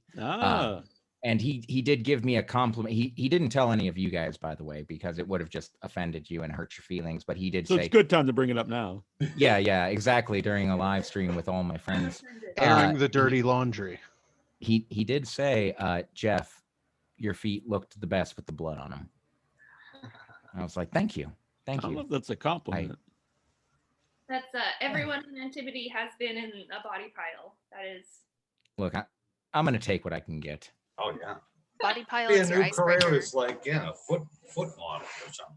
Now, then how did I get out of that? Because I haven't been in a body pile yet. Well, we put you to work immediately, so. Oh, that's true. That's because you don't want to get your button down dirty. True. There's that too. It's true. You get to wear your nice clothes to set. So that saved me the body pile. All right, that's cool. I'll take it. Yes, you didn't have to get in the body pile. There's always next season. True. Or it could be a special. There is next season. Special on the DVD. You get thrown in the body pile. Mm-hmm. Write the whole film around Christian being in the body pile. Exactly. I would say who says this, but a very wise person just said, all the most beautiful people on one screen at the moment. Mm-hmm. Yeah. I am also watching the chat, and yes, thank you, Anonymous. Right, not Kanon, but Anonymous, yes. She also said there was she wanted to play a game where we had to guess which episode had the most CGI. Which episode had the most CGI? Mm-hmm. There's only one episode that had the CGI, and that's Cloud. Well, that's probably the winner then. Okay. Well, Yeah. thanks for ruining the game. Game over. I was just, Danny, thanks. I was gonna say, You're wrong. Wrong. clearly I am not qualified to field this question. I'm gonna turn it over to my associates. I'm not. No. Does anyone else No. want to guess? Guess. I would have guessed Cloud too, because it's also the longest. Or not, well, no, it's pretty long. I mean, depends on what we're calling CGI. Like if we're just talking about like the most comping and the most like taking stuff that wasn't shot together and comped in a certain way to actually, I would probably say the Christmas special in that respect. Okay. If we're, that's a, Yeah. last call, which is essentially what was the Christmas special, actually has the most. It's hard to call it CGI because it's there's nothing added. It's just putting things together, and Larry put things in the same room based on compositional shot. He took things out of shots and put them elsewhere, and it's probably last call. And the only way I know that happened is because I was there and saw the majority of it being filmed when I wasn't falling asleep because we were just ass tired after however many hours. Like we did all that in one long shoot. It was like yeah. 16 hours straight. CGI though, wasn't it? It's really hard to watch Last Call and not realize how much of that film is actually manipulated. Being on the set, but if you're just a viewer, you can't tell. And it's honestly,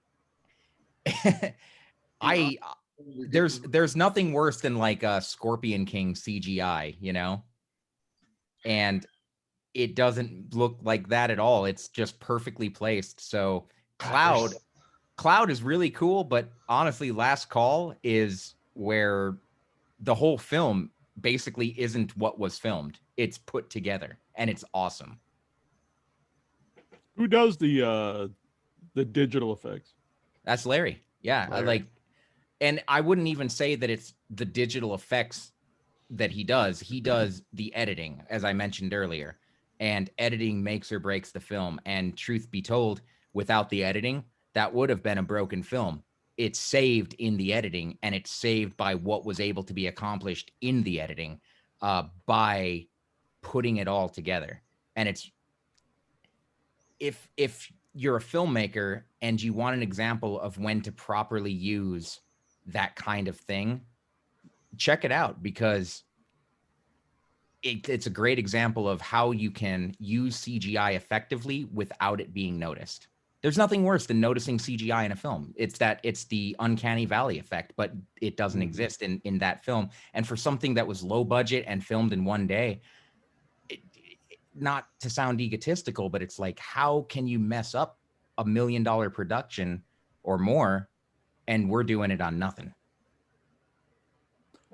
Joe says Antimony were more than weird feet. He's suggesting that for the title of the DVD collection. Yeah, no, God, we can. no. Yeah, no, I think that's a bumper sticker I could put on my Kia. I quit the group. I will not. And no, I'll record the voiceover. Antimony. I refuse. We're more than weird feet. That's disgusting. All right, now give it to me in the Mr. Handley voice. That's just gonna sound creepy. No. Antimony. So We're if more you're than going to weird quit feet. over that, Ferris, do you want it to be Antimony? We are just weird feet. Yes. No. Weird people making weird movies for weird people. Damn it. And it just so happens that those weird people have weird feet. I don't know what's so Stop. disappointing about that. God. With feet It would be fetishes. weird. It Look. would be odd, I think, if a weird person had, just nice feet. Look, who doesn't want to end up on Footopedia or whatever it's called, where there's that Didn't even know website this that has. exists. Yeah, there's there's much more versed than this than I am. Look, we're a bunch of weird people. Like, there are a whole subset of people out there that love celebrities' feet, and there's a Wikipedia just for celebrity feet, and it's ridiculous. It's hilarious. I think Neal's feigning innocence right now, because I remember the podcast Tara was on. We were also talking about her feet. Yeah, you were also talking about Willem Dafoe's football dick.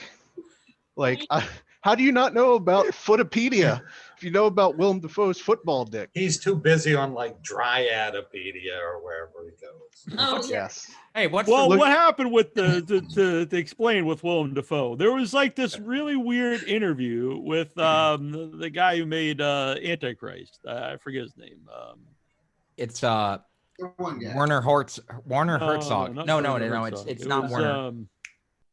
Oh, hold on. I should Anyway, know he's a this. really strange guy. He makes a lot of bizarre movies. But anyway, he Bit like said that that picture. originally in Antichrist they were going to film Willem Dafoe naked, but I should get the exact quote. He said Willem Dafoe's penis was too large and disturbing, which that was the really bizarre part to me. Like what the hell's going on Yeah, here? if it has like a little face on it or something. No. Right. Cool, So it wasn't yeah. like I was Googling Willem Dafoe's penis or something, but it was in an interview, and Vern something, I think his name. And Lars von Trier here. And thank you, Joe. Okay. Yeah, so it was that's a very bizarre thing to even say. Well, if you take that like bizarre experience, you can extrapolate that across everything we do, and that's just a standard day. Like we like all of us are weird in our own ways individually, but when you put all of us together, it's like a pressure cooker of insanity. And I think it's one of the only ways we are able to get all this stuff done is because we all get so crazy when we're together. Like everything gets shut out. Like if we were shooting most of these tapes in like a building that had more occupants, we would never be able to do it because there is so much like screaming and like I gotta crack the door because we filled up the whole apartment with smoke, like, or the whole studio with smoke, like all this shit we gotta do that if it was a normal building, like, oh, you're kicked out in a heartbeat. Was it Cloud? There was something we were filming that was just a bloody tarp, and we threw it out in the hallway because we needed space to get at their block, and so it was, yeah. Thank goodness nobody came around then because it was just a tarp that was red and slimy. We also filled up the hallway with smoke. We were using the smoke machine so much then that Yeah. yeah, even the hallway down to the staircase, the whole building was just Look, it's amazing what we can do with like that we said earlier about tubes and everything, like $10 a tubing or something like that. Like we have a $30 smoke machine that I bought on Amazon, and you get a half gallon of smoke, and we've used that on almost every single production, probably, like barring a couple random ones. Each has had a little bit of smoke in it. The smoke machine should definitely be here for this interview. Maybe next time. Save it for the DVD, maybe. Yeah. And I was just thinking, like, because I'm thinking of like ways to make a little extra money here at the show. I could set up the foot cam on like an OnlyFans page or something. You would absolutely get people paying to see your feet. That's just how the internet works. If you can picture it in your head, you've just spoken it into reality. Now there is at least one person out there in that world that is willing to pay for your feet. Most. At least, if not more. You're gonna get so many unwanted messages or wanted messages, I suppose. Yeah, who knows? Hey, remember when we were? It's just instead of our faces, it's just our feet. Same audio. Right. Yeah. The foot cam. Yeah. Hey, remember when Antimity was on a horror podcast to talk about movies? Look, we've gone full Quentin and Tarantino. We're living up to our tagline, man. I'm not the one who put the feet in the movies. It's you guys. I'm not complaining. I put a tie on for this. I did too, even the double Windsor knot. I know you and I are the only guy wearing ties. Neal, what's up? Look, I don't own a suit. I just have the fancy shirts. That's all. I don't wear ties. I don't either. I stole this. So I know when I talked to Tara before, there was an idea to do a feature. Is that still? I know things have changed since then, but is still something you'd like to do at some point?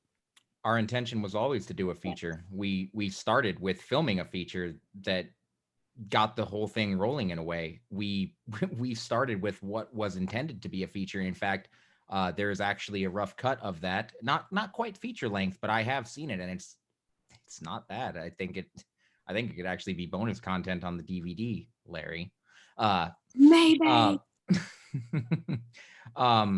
Yeah, of course we intend to do a feature, and it's always been our dream to have a 90 or more minute movie that it just tells the whole story, whether it's part of the continued Antimity universe or a standalone story. It's something we want to do. It's something we've been talking about. It's something we are planning for. It's just a matter of when. I think like this. I'm sorry to interrupt you. B Hen says a feature. FEET. Yeah. Sure. Yeah. Yes. And that wasn't me. I got this gift from a listener. It's a scalp scratcher. Oh yeah, I've seen those. Demonstration. Really? Demonstration. You like put it on your head and like go like this. Do it. Do it. Do it. Do it. Thank you. I just wish that I had cupcakes right now really bad. That's what I said. It looks like I think like you a whisk. A whisk. Yeah. Maybe that's what Make I a could creme scratch my head brulee and then later, whisk. Neal. Yeah. Make some scrambled eggs. It made me think of cake batter. It made me think of cake batter for some reason. So then I was like, "Ooh, yeah, you could stir cake." And I'm like, "Cake, cupcake, and I just like want. I could do ASMR with it, maybe. Yeah. You're gonna have to compete with the millions of other YouTube videos. You're hitting all the right markets tonight. Feet, ASMR. You just need to incorporate like eating on camera, and it's like you got the hat trick. You got the hat trick. Know your audience, Neal. That's one of the secrets. Yeah. I don't have any snacks down here, unfortunately. I do have some pickles. Oh, dude, pickles are great. What kind? Well, they're soaked in moonshine. Hell yeah, alcoholic pickles. You can get your electrolytes back while you get drunk. Are you a pirate? Am I a pirate? Yes. Are you? No one's ever asked me that question before. It's kind of dumbfounded. Why would I be? Do pirates like pickles? I feel like that's something a pirate would have in their closet. Do pirates have closets? How many boats have closets? I didn't think pirates are big into moonshine, but I mean, I don't know. Where they keep No, the pirates prostitutes Like a can draw. hillbilly. in It's the like a closet. hillbilly Hillbilly pirate. pirate. That's a great title for a movie, I think. Yeah, that's the movie I want to make. As I want a to know what's hillbilly in a pirate? pirate's closet, actually. What is so in there? Yeah. for Didn't you know Okay. that big budget Disney movie, The Pirates of Texarkana? Just a ton of boots, but only That- the left because the right is all peg legs. Justin, that took a minute to hit me. Those are the best jokes. The ones Now that you make you mentioned go, the pig huh. leg. I remember once in art class. This has nothing to do with anything, but we were supposed to draw caricatures of one of them was a pirate, and so I did one. He had 2 peg legs, 2 patches, and 2 hooks because I just thought it was funny. And the art teacher just looked at me and says, "What is wrong with you?" Like she said that to me as a student. I was just like, "Isn't it apparent what's wrong with me at this point?" But I don't know. I thought it was funny. Your She was art a horrible teacher was an person. ass. Yeah, what I the hell? agree. She Yeah. I just thought it hated was life. obvious I was just being stupid. Like it was She just funny. wanted an excuse to be mean to children. Look, if you're gonna have a class you're supposed to draw pirates and you're gonna be serious about it, you shouldn't be teaching. It's Right. Was that pirates. elementary school, Neil? Yeah. Oh, okay. Oh no, it's horrible. That was postgraduate. That was postgraduate, like doctorate work. ASU. he's 36 and like Yeah, who was the art? Yeah, Troy might. It doesn't matter, but whoever the Yeah. art teacher was at that time, no one will know who it is. Was it because you were argumentative? No, you can't start this here, Danny. Oh, You can't. motherfucker. Danny, this is a safe space. You can't start the puns on somebody else's channel. You This know is what another- happened? But we already have a feature. You know what happens when the puns get started. Yeah, they don't I start stop. talking. Squash it down. Squash it down. This is another on-set common thing every time is especially if Danny's there. If Danny's not there, it's usually a little more low key. But if Danny's there, then I start and Christian start, and there's just this perfect vortex of puns until everybody is sad. I just besides get us. people looking away from me real fast. Yeah. Danny gets people going, "Oh, really?" On that note, I just want to mention that Christian is actually one of the funniest people on set. No one ever picks up on it, but that guy drops jokes like nobody's business. They're very subtle. Subtle, I mean, quiet humor. I appreciate subtle humor, dry humor. Oh, it's super Oh, yeah. dry. And most of it, it's so super dry. It's like eating a cracker and a biscuit without butter at the same time. It's because he's the only one not greasy and covered in coconut oil. Yeah, This For is now. true. You have never been greased. We got to get he you is, greased. he is not properly He's gotta be lubricated. greased. He's gotta be thrown in a pile of bodies. I've only had one part, and I Guys played a just lawyer. not living so life over here. What's going on? You got to make me not the lawyer next time. Yeah. Well, Typecast. what was it? You went from the lawyer to the inspector. Hmm. And I think it was pretty obvious that I obviously like subtlety. Yes, with your tie and jacket perfectly say subtlety. So much coconut oil here in the chat. So what's the secret with the coconut oil? So Well, that's first- Brandon that said that, and Brandon knows firsthand because he was our dead body in Cloud on the table. That kid has been smothered in every type of goop you can ever think of. He's one of the unsung heroes of Antimity. Like Yes. he's been in a number of the movies, and we just put him through hell, and he's like, yeah, sure, no problem. You want me to lay on this hard wood bench covered in coconut oil and just my boxers for 4 hours? Sure. Isn't Just everything he's in? Doesn't he always just die? Brandon always is our dies. casualty in every Yeah. film. Yeah. And he's not okay. allowed to talk either. Also, he cannot grow hair on part of his chest from where Justin and I drug him across the rug for a specific scene where he had to be lifted up a door frame Jurassic Park style when the raptor was attacking the handler, and he goes, no. shoot him. We tried to recreate a part of that, and yeah, I'm sorry, Brandon. That rug Really burn was feel really terrible. bad for Brandon now. But he's a Oh, he's a yeah, real no. trooper. He's a Yeah. real trooper. Okay, but his muscles cancel out any sympathy. Yeah. Yeah. But like back to the original thing, like, yeah, like it just makes things look sweaty. Like you can just put a thin layer on. Tara's always using that to like make people look sweaty, or hitting them with the bottle, or like water bottle, or doing both. Like it really makes people look gross. Like I can't remember if you guys were talking about this on the podcast that Tara was on, the Greasy Strangler, but like I'm a huge grease fan. grease makes things look horrible. And if you grease somebody up and they look sweaty and gross under the lights, like it just adds a little more depth to the shot. And Vaseline. And There's a lot of Vaseline. Vaseline. I just don't tell anyone about it Oh, no. because I just force it on the actors. I'm just like, okay, I got to do this. You were sweating off all the water, man. And they're all, oh, okay. And I'm like, all right. And I'll just be like on their face. And then they're all, oh. And I'm like, see, now it'll stay the whole scene. And we don't have to keep cutting to like reapply the water. I did it in the whole. Oh, Tyra knows. Yeah, our actors are definitely troopers. Just because specifically Brandon with that whole dead body situation, like we, put all that dirty stuff all over him, and then, basically just took a big slather of coconut oil and started at the top and worked our way down. And like, yeah, he's definitely a trooper for that. But I mean, it's like a pre-massage. It is, honestly. And that spray bottle is also one of my favorite things, favorite parts of Cloud, just keeping that blood nice and fresh on everybody, and getting to spray them right in the face. And back on the whole, Tyra spent like an hour at least throughout the whole shoot, making sure my arm was wet with all the goop on it and reapplying goop. Like we would just be like about to do a shot, and I'd have to like run over to Tyra, and she would like slap shit on my arm, and then like 5 minutes later, after a couple shots, she'd get the spray bottle out so it didn't just look like I'd like punched mud. So it was actually wet and weird and goopy. A lot of goop and weird fluids and things in the Antimity productions. Lots of coconut oil in the hair too, especially for Itch and Cloud. They're they're drug addicts. They're drug zombies. Greasy.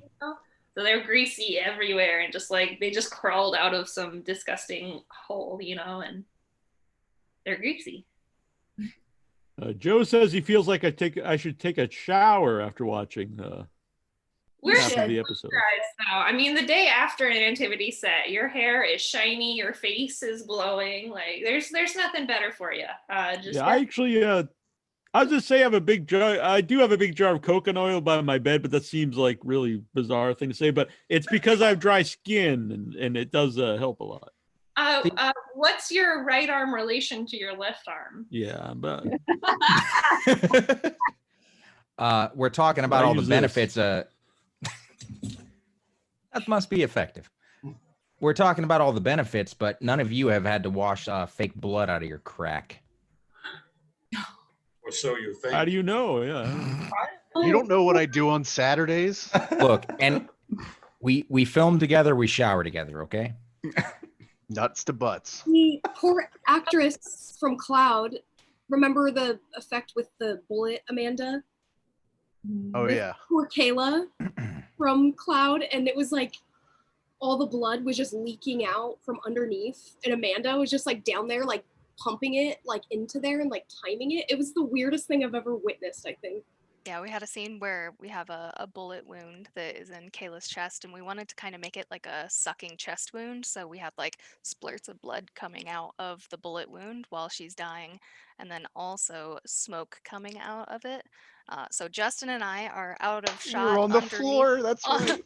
On the floor, and I'm under Kayla, and he's beside Kayla, and we're trying to make this, trick work. And just all this blood is just pouring out of Kayla. She's being such a trooper. She's acting like she's dead. It's running right down her crotch, poor girl, right down her ass in the seat, and then dripping down off the seat onto me and just like splattering on the floor. We just had that bowl full of goop awful. that we saw the picture of earlier.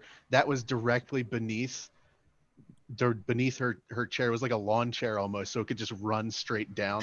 And we actually, I think we had to like either reposition or something because it was making such a loud like splooshing noise. Yes, it was. Because it was like falling like 6 inches. Oh, horribly Oh uncomfortable. no, we got it on audio. I made sure of it. I remember because we like didn't think it was going to run like that. So first it just ran straight into the carpet we had beneath it. So we had to swap a bowl in. But later on in the day when we were doing something, I remember because like I only have like 2 pairs of jeans that or I feel comfortable wearing on set that I'm not super worried about, but still it's like one of my favorite pairs. And I remember just sinking my knee directly into that goop pile and like, oh no, just the Pants are done for. wet knee covered with syrup and fake blood, and this is never going to come out. Damn it. It's true. Let's see. Brandon says Tyra and Tara were vigilant with the spray. And Tantalo says, please detail the process of cleaning that. Some stuff you just don't clean. I mean, like if it's a bloody carpet, I know it's just still rolled up at the Antimitty studio. No, I thought it got thrown out. That one? It's kind of awkward. We didn't throw it out. We just rolled it up and tucked it in the corner because Larry wanted to save it. We put it in the inside of the new sound booth. Yes, actually, you're right. I saw that last time I came over, and it's the most insane looking sound. As someone who has put together many sound booths, that is the most insane one, and I like it. It fits the Antimitty studio. I don't even want to put foam up. I want to keep the bloody chocolate smeared carpet. It'll encourage people to perform. At least it doesn't smell. I forgot it that they clean it, but I was gonna say, who doesn't want a stink rug in their audio booth? I mean, you can't smell it. The nice part about like horror movies is that it's bloody and disgusting and old looking. You know, it's like, oh great, you know, we need that again, and we're in our next bloody, disgusting, scary movie. You know, so it's everything in the. It adds some grit to it. That's his realism. Mm-hmm. Yeah, the makeup studio, everything's covered in blood everywhere. Oh, I agree. I like that. So, Trista, Troy, do you have any questions or comments? I'm just going along for the ride. I'm liking all the stories. So. Yeah, sure. I have a question, actually. I'm sorry. Is it Tara or Tara? Oh, it's Tara. Tara, great. That's not the question. I'll proceed. So I see that you do so many jobs on these, and I was wondering if you have a favorite position. I would say acting's definitely my favorite because it's just such a fun excuse to do all the bad things you want to do in real life and get away with it. You know, you get to just like literally kick people's asses and get covered in things, and it's such a adrenaline rush. You know, it goes by, I'm sure you're an actress and been a lot more stuff, you know, more experienced, but I think just the adrenaline rush of it is my favorite, because when you're done, you're just all, yeah, and then the next day you're all, oh, like, why am I covered in bruises? Like, what is this? Like, you're just like covered in weird stuff and you can't get it out, but it's so cool and you get so close with everyone, so yes. That's a great answer. Yeah, a very good answer, yes. Let's see. Well, anyway, thanks. AJ says nothing says you do it best like a bloody stained carpet. And that carpet was extremely stained. How many gallons of fluid do you think we used on the set of Cloud Antimitty crew? At least a couple. At least 2 or 3. And that was even pre-stained before we started filming. Like, we pre-stained it to look nasty, and then we made it even more nasty. Does the length of the episodes coincide with how long they take to film? So, like, a longer episode, does it take longer to film? Yeah, not necessarily. Well, sometimes. So, like Cloud, for instance, when we moved into this year, we had planned on having longer shoots so we could make longer episodes and have more time, because like we had a really good learning experience the last year with the short tapes, with the, like, you know, doing those every other week or whatever. Like, yeah. But it's such a compressed timeline that there's no time for anything, no time to take a breath. And it, like, we could have probably continued doing it for another year or so maybe, but we would have been burning out real quick after that. Like, it's a very stressful, not just in terms of actually making shorts, but just the stress it has on your life. Like, you can't do anything else. Like, you're constantly worrying about that, constantly planning that. Everything's a rush, everything's hurried. So it's not optimal. With doing it every other weekend, it was definitely pressure to get all the filming done on Saturday and Sunday.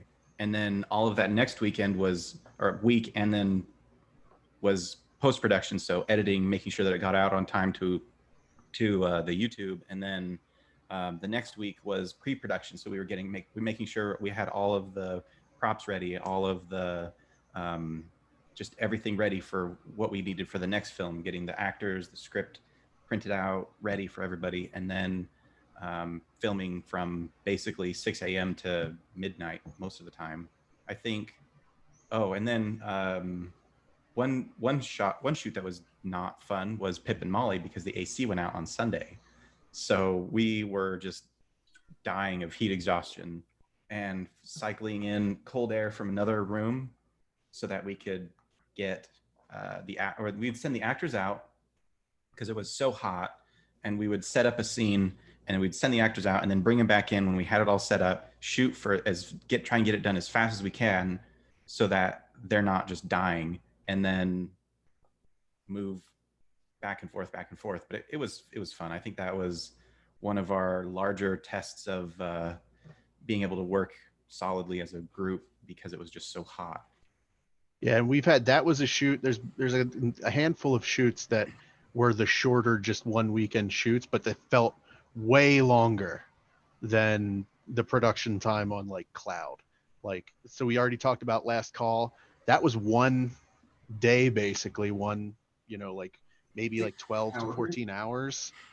And that felt like an eternity. But Cloud was 2 full weekends. But it was like, because we had the time to kind of like stretch out a bit and like plan things a little better, we could do pickups for stuff and all this. We had the time to play around with. It felt way easier, way less of a burden because we weren't like worried about getting every shot that we needed. We could like look at things, and have a little breathing room.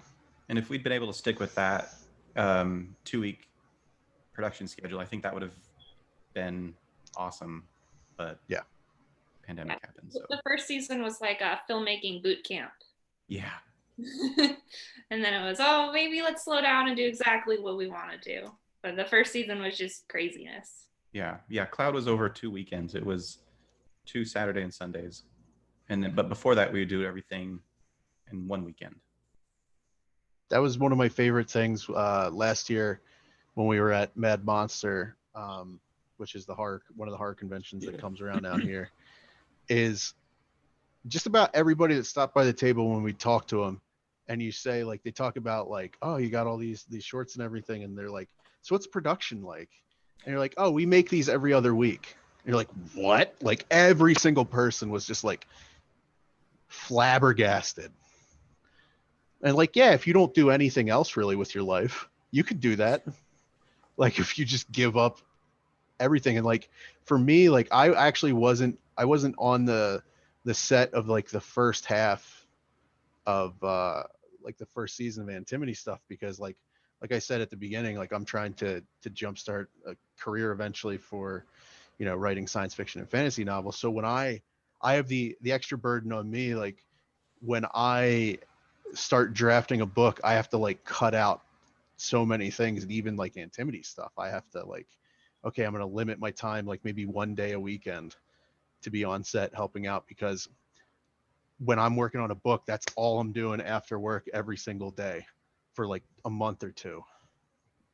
So like it just takes sacrifice for something like that. I have another picture here Amanda sent me if you guys would like to see this. No.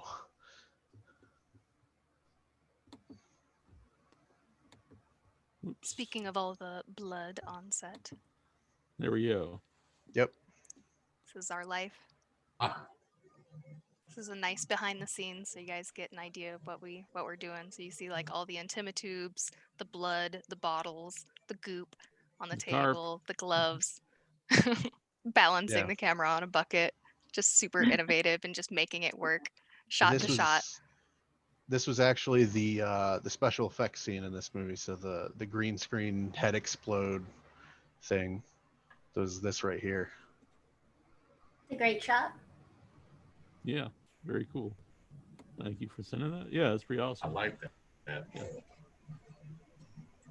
Oh, you can just put Antimity, but where can people find Antimity to watch all the episodes? YouTube.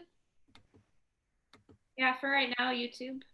You can also go to antimity.com.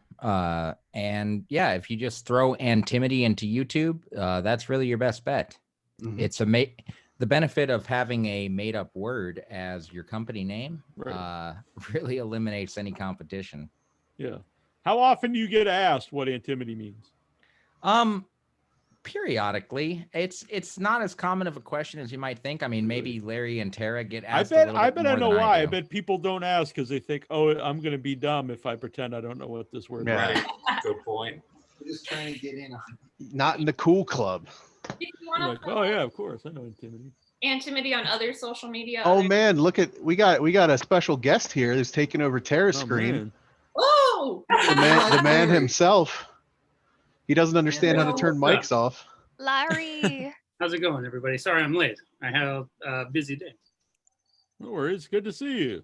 Well, welcome. Hey, very good to see all of you guys. You all look so beautiful. This quarantine's kept us all so far apart. And you look great, Neal. Thank you for having us on the Thank show. you. Yeah. No, appreciate you coming on. So, we covered a lot of stuff, but since you're here, like, how much work for you personally is involved in when you guys were doing these like every 2 weeks?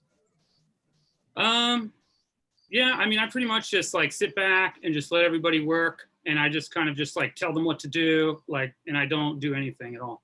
I'm just kidding. No, we he's all work really he's hard. not Everybody lying. works super hard.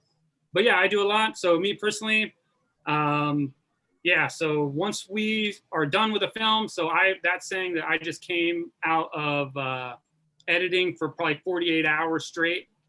And then we go into writing that Sunday on release. We would start writing unless we had a script already done. And then from then on, it was working on the next Antimity tape from that Sunday until 2 weeks later when we were editing and I was finishing and we were starting the next Antimity tape again.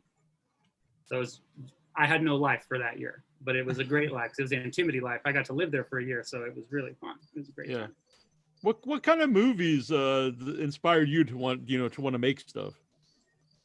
I grew up like every other horror fan, I grew up on like Nightmare on Elm Street, like Good Wes Craven, Friday the 13th, so I grew up on the classics, but I just love telling stories. I've loved telling stories since I was a kid. That's all I want to do. And that's just kind of been my trajectory since I was young, is just wanting to tell stories, especially stories about horrible people and weird things, because I just think it's more fun that way. And I hate movies that try to prove points or be too serious. I like to have a good time, and I like to focus on things that are enjoyable to watch, and try to keep the downtime to a minimal. So it's just kind of a passion of mine, just to tell weird stories. So before Antimity, did you create like a short or any other type of story?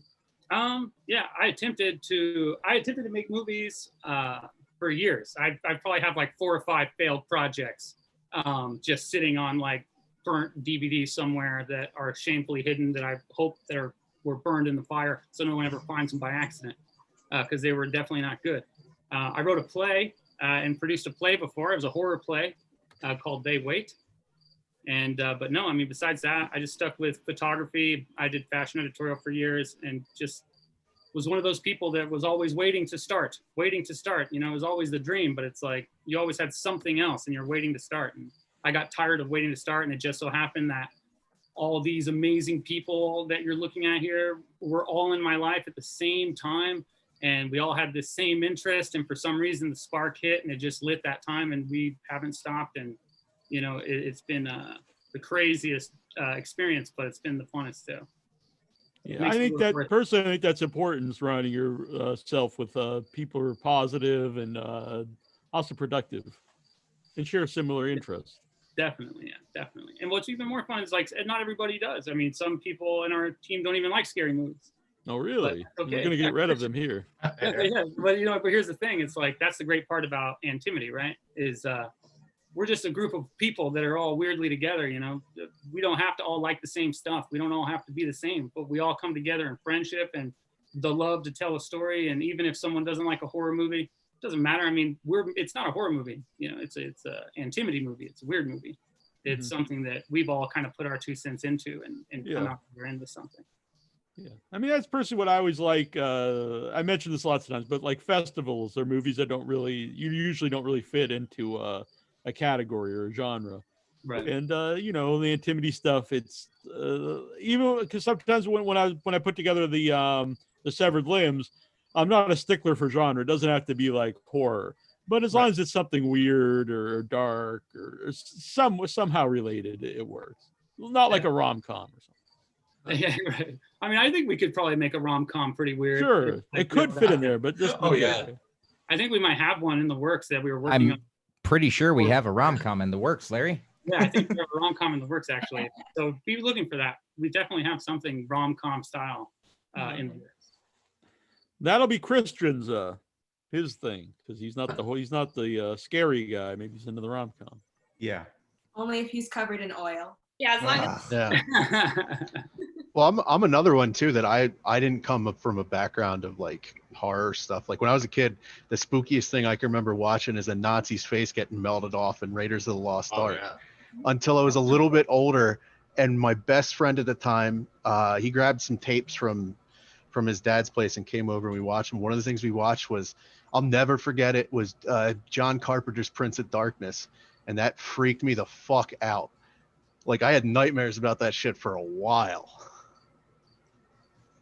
So like when it comes to like, that's another cool thing about our kind of team dynamic is the people who do write. So like Larry has been the primary writer for most of this, for most of the antimitty stuff, but then Jeff and I have sprinkled in our different styles. So we all have a little different style. So like we all find different strange things to write about. Like I just like, I don't know, like Dead Letter, that's just like literally a weird funeral procession that also has a stabbing at the end. And incest. Yeah, and well, incest wasn't mine. I didn't originally have incest. I might have implied it. Either Larry or Jeff added in the incest into Dead Letter. Or like Vinyl. The incest was entirely on me. Well, good on you, Jeff. But Thanks. like Vinyl, when I originally sat down to write that, because I don't have any experience writing screenplays, I just kind of took a swing at it. The original idea I had for Vinyl was 2 stoner metalheads go to do the thing where you spin the record backwards. They're trying to summon the devil, but instead of summoning the devil, they summon an old blues man who was trapped inside it. Like it was supposed to be a comedy originally, but then when I started writing it, it turned into like horrible, terrifying and horrible, and like heads exploding and like, oh God. But that's me. Like, yeah. And Vinyl's still the only antimitty film that we know has made somebody like physically sick when they were watching. Really? Yes, I was personal witness to that. Oh, that was one of my friends. We did a what would we even call that? Like it was like we basically set up a movie theater in our filming studio. Larry and I did a little bit of pre-production work on that. We set up a sound system, we set up a screen, we set up a projector. We even popped popcorn for people and left it on their seats so that when they got admission. But it was during Vinyl that I was in the dark and someone just pushed past me holding their mouth over their hand. Or holding their hand over their mouth, and just kind of pushed me out of the way and ran out of the room. And I remember asking Larry, like, what the fuck was that all about? And then it dawned on me, not everyone enjoys seeing heads explode. Exactly, yeah, that was a weird experience. And I feel bad about that experience because we had set up, we were so excited. And you don't think of, I grew up watching movies, so I like this, so I don't think of any of my films as scary. You know, I think of myself as a student forever. So we're all learning together, you know? So whenever she asked me, I was like, I really want you to come see. You know, you're such a big supporter. She supports all our stuff. She's Danny's friend. She's so sweet. She supports everything we do. She's never seen any of our stuff. So I'm like, just go watch a movie. She's like, well, I don't like scary movies. Is this one coming on scary? And I said, no, because to me, it's not scary. I never would think of it as scary. But then, yeah, she goes in and I sit there. She gets up and leaves. I'm like, why'd she walk out? And I'm like, oh, yeah, the head exploding thing. People don't typically enjoy that. I specifically told her that it wasn't going to have anything scary. And so I ruined that audience member's trust forever. So we're off to a good start. You don't feel bad about stuff like that. Like, It was really good. It had a physical effect on her. She was like, I can't be here. which I know that there's always going to be some level of like, oh, that was kind of rude, but truthfully, like, that's one of the best reactions you can hope for. When one of your films makes someone run out of the room, you know that you were effective. Like, we're not making movies that are like, we never set out to make, rom-coms.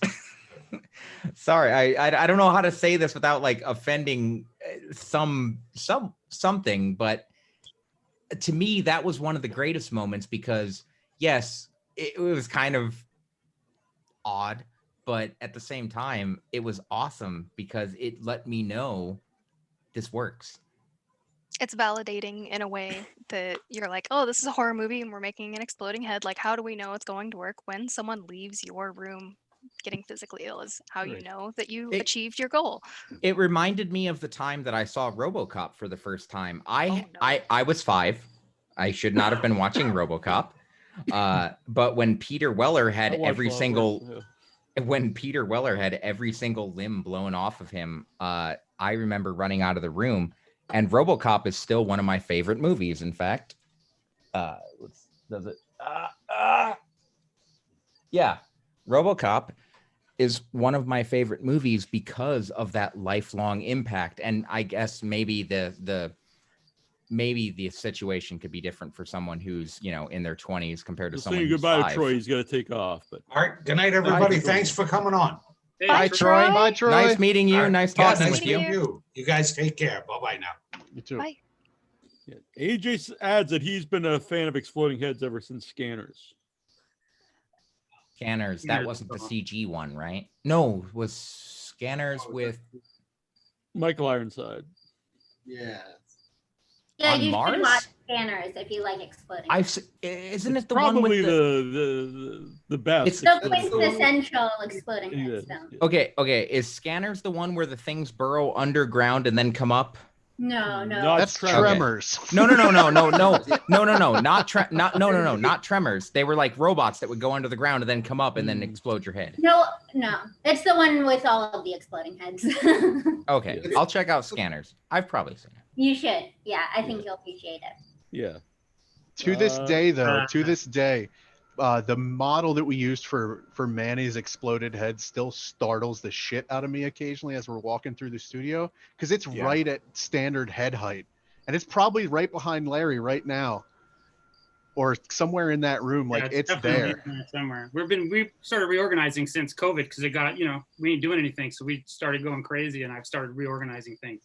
Because I'm like, I need shit to do. I don't function on nothing to do. I'm so used to doing stuff that really threw me off. But my real validated thing that I can say, the most validating thing of making movies so far that was the most shocking and validating, was the day that we had gotten done. I was working on a project and I was stressing about it. And then Tara said, hey, do you know that there was awards for that, for the online film festival? I said, no, I had no idea. I thought we were just showing our films and it was fun. She said, no, so we need to watch the award show. We were told to watch it. And I was like, oh, well, shit. Okay. So I was thinking in my mind, we're going to get nominated maybe for something, and that will be great for the team. That would be great for us all to get nominated. I had no idea. When we found out that, when we had heard the announcement read off that we had won, that was probably like the first time. I'm such a stickler about not bothering the neighbors downstairs about being too loud at night. But man, we were stomping this place down. I thought I was going to have a second fire. It was literally the most insane moment so far. That's when you installed that bowling alley, right? Just so you could celebrate. Yeah, exactly. You were doing the upstairs neighbor bowling alley. Yeah, exactly. That was really cool, dude. I got like 4 strikes that night. Yeah, I just makes me really happy that you were, excited about it, and yeah, that was really awesome. We were actually really happy that people enjoyed it. Everything about the awards.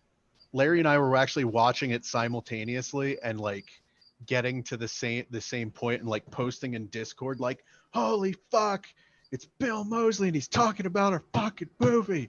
Oh my god, It was good. Was it was a good experience. That was a fun. Yeah.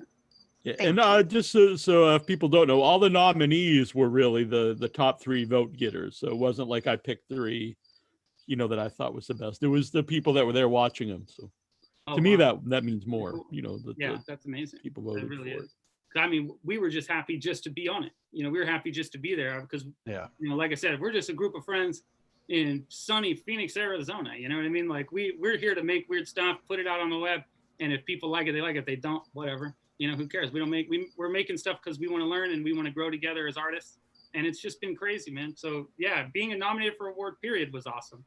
Winning was very shocking. Winning twice, even more shocking. But Nathan was very happy with that win too. I made sure to share it with all of them as well. Yeah. And we, like, as we've kind of talked about earlier, like, even if we weren't making movies right now, we would still be making weird shit. Like, we've been making weird shit for years. So it does, even if we post it and it doesn't ever get noticed, like, we're just making weird shit. Like, we do it all the time. If it's, films or photography or just random shit. Oh, are we getting there's a Manny. There's a Manny. Very cool. Oh, it is pretty good. It's pretty freaky to me. Yeah. It kind of looks like somebody's looking at you through one of those night vision scopes, or like night vision goggles. Like, yeah, it looks even more freaky when you can see the blood color. I will, just because I'll come over and say hello, and they'll be like, "Oh, we need a Ouija board," and you turn and you're like, "Oh, to them." I thought you just go over and talk to the mannequin. I mean, yeah, that too, but that's that's like a whole different story. All right. Joe wants to know, for the horror lovers of the team, what are their favorite horror movies? Oh, this is a good one. It's hard. That's a tough question. I am a sucker. It is, because it really depends what kind of mood you're in, I think. Yeah, because I love Dream Warriors. I would say that's always my go-to, but it's not really scary. It's more really funny, and for me, it was like that. I always go to Dream Warriors because Dream Warriors was the movie when I was younger that I saw that changed my perspective entirely on storytelling, because I knew Freddy Krueger as mean and bad and scary, and then you see him in Dream Warriors and he was making me laugh more than he was scaring me, and it changed my whole perspective, changed my writing style. Even at that, when I was young, I would sit there and notebook out things with no phones or obviously computers. So I just notebook out stuff, and I even started notebooking. I could probably trace notebooks back to when I saw that movie the first time on VHF. So I always go back to that one, but there's so many good ones. But I tend to lean more towards, I don't know, I don't want to say that because I'm going to sound like a hipster and then people are going to say something about it. But I typically like the old, like, Italian films, 70s horror. I like the Sweet Alice kind of style a lot. Sweet Alice is probably one of my all-time favorites. But really, the more weird, corny, like quirky stuff you can stuff into the person's like decapitated head socket, that's the kind of movie I want. That's my favorite kind of movie. Sounds good to me. Decapitated Head Socket sounds like a really lovely band name. Yeah. Are we all just sharing a Cannibal Corpse song? Are we all sharing our favorite movies? Yeah. Like horror movie? Me personally, it's a toss up between Evil Dead 2. I love that one. I know Army of Darkness has the most production value and all that, but Evil Dead 2 just it has a special place in my heart. But really, if I had to pick one, it would probably be something out of the Puppet Master series, probably Puppet Master 2. Dude, like, no joke. Like, I love Blade. I love I was gonna Blade. ask you your favorite Puppet Master was it? I mean, I think Puppethead doesn't get enough love. I mean, Pinhead doesn't get enough love. Pinhead definitely doesn't get enough love, but you actually said Pumpkinhead, I think, or you started to say something, but Pumpkinhead's great movie. Yeah. Pumpkinhead is right up there, man, and it's really good. So a toss up between Evil Dead 2, one of the Puppet Masters, probably Puppet Master 2. Puppet Master 2 is supreme. And because I loved those Full Moon videos. Was it Full Moon? Yeah, Full Moon. Yeah, it's Full Moon. Yeah, Full Moon. I love Full Moon. I grew up on them, going to like little discount video stores and just getting to pick out like one of the Full Moon releases. Like I even liked Demonic Toys and Doll Man and stuff. I Yeah. loved that stuff. And guilty pleasure, I'm just going to throw it in there for good merit. Terror Tunes. Oh, very good. Yeah, friends with Joe Castro, who made those. Yeah, I found my first Terror Tunes DVD when I was working at Albertsons. I paid $1 for it, and I was just like, I gotta show this to everyone. So, if I had to pick one, it would probably be Evil Dead 2. I think that might be Trista's. It's definitely up there for Ferris. I don't know. It would be a toss-up between Bram Stoker's Dracula, only because it's so fucking beautiful, and also I have a lady crush on that designer. Fucking love her and her costumes. It's kind of what made me love the idea of costume design in movies, and it can be beautiful and weird and have texture and be out of place. I really love Dracula, but then I also really love the Hellraiser series just because of all the practical effects. So I think those two movies combined are what created my love of costuming in movies and gore and special effects in movies. Do you have a favorite Cenobite? Oh, it's got to be what's his name? Clatter. He chatters Chatterer? he chatters his teeth. Yes. Yeah. Yep. He'll be on the Gotta be him. show soon, Nicholas Vince. Yay! I love that. Hey, no shit, that's awesome. Justin, Hellraiser is fantastic too. Actually, I've never seen any of the Hellraisers. Like I said, I wasn't Really? raised on any of like all of my horror knowledge has come from like the past 5 years, like of being around everybody. Like on one hand, if I was going to name something big that I would consider horror, like it's more psychological or whatever, I would say like Alien, but that's like, to me, that feels No, like a bit I of a think that's a cop-out. horror movie. To me, that's a horror movie set in space. It is. Oh, it's but definitely a horror movie. One that I watched before I really was into horror like this. This was in college. One of my friends got it. Was that's actually more kind of in line with everything else. Is Feast. I think it's Feast. It's such a weird movie, and I originally I fell in love with it because it has a weird sense of humor. And like anytime I can see Henry Rollins doing weird stuff in movies, like he's a motivational speaker in that movie. And Jason Mewes is in that movie. Like, what is this? It's so weird. I love it. Yeah, Clu Gulager. I'm a big fan of Feast too. Feast led to our original co-host leaving the show because we had John Gulager on, who made the Feast films. And me and him laughed a lot about monster penises because there's a lot of monster penises in Feast too. And the original co-host of the show is not happy about this and end up leaving the show. Yeah, there's also, I mean, I've never seen Feast 2, so I don't know. Like I know the trilogy it gets more. If you think Feast is bizarre, the trilogy gets more bizarre as they go on. Holy shit. Feast 2, like the monsters all just have penises, but they don't really necessarily draw attention to them. They just have them, which I think is kind of funny. But and then the third one's just, I don't want to ruin it, but it's very very strange. I would recommend watching them all. Nice. Now, I like both Clue and John Gulager. Christian, I know you said you're not a horror movie fan, but do you have a favorite horror movie? Jim Henson's Dark Crystal, The Dark Crystal. That's a good movie. For me, that as a kid, that was the scariest thing in the world. I loved it. But if I have to go for something a little more modern, I would say either Pip and Molly, because that was my favorite to work on, or the Halloween special, which was also my favorite to work on. So nepotism. You can't choose movies you worked on. I love them both. He's only seen 3 horror movies, and 2 of them are ours. Well, the Pip and Molly one's interesting because, Larry said that he likes this stuff that maybe doesn't have a message or whatever. But I think that's one of the Antimity ones that does have some social commentary. Yeah, I think so. I mean, it ended up having it. You know what I mean? But I think that, really Pip and Molly is the story of old serial killer man on the run from the police who went to a familiar place and ended up being haunted by the ghost of his past, which was a girl stuffed in a suitcase. Which I guess, has I don't know what the message, don't kill people, Really going out on a limb there. A pretty good message for life is just don't stuff people in suitcases. Yeah. The other message, also don't kill them. Dead and kill you with a little devil goat man. The other message, don't be old and get shot in the gut.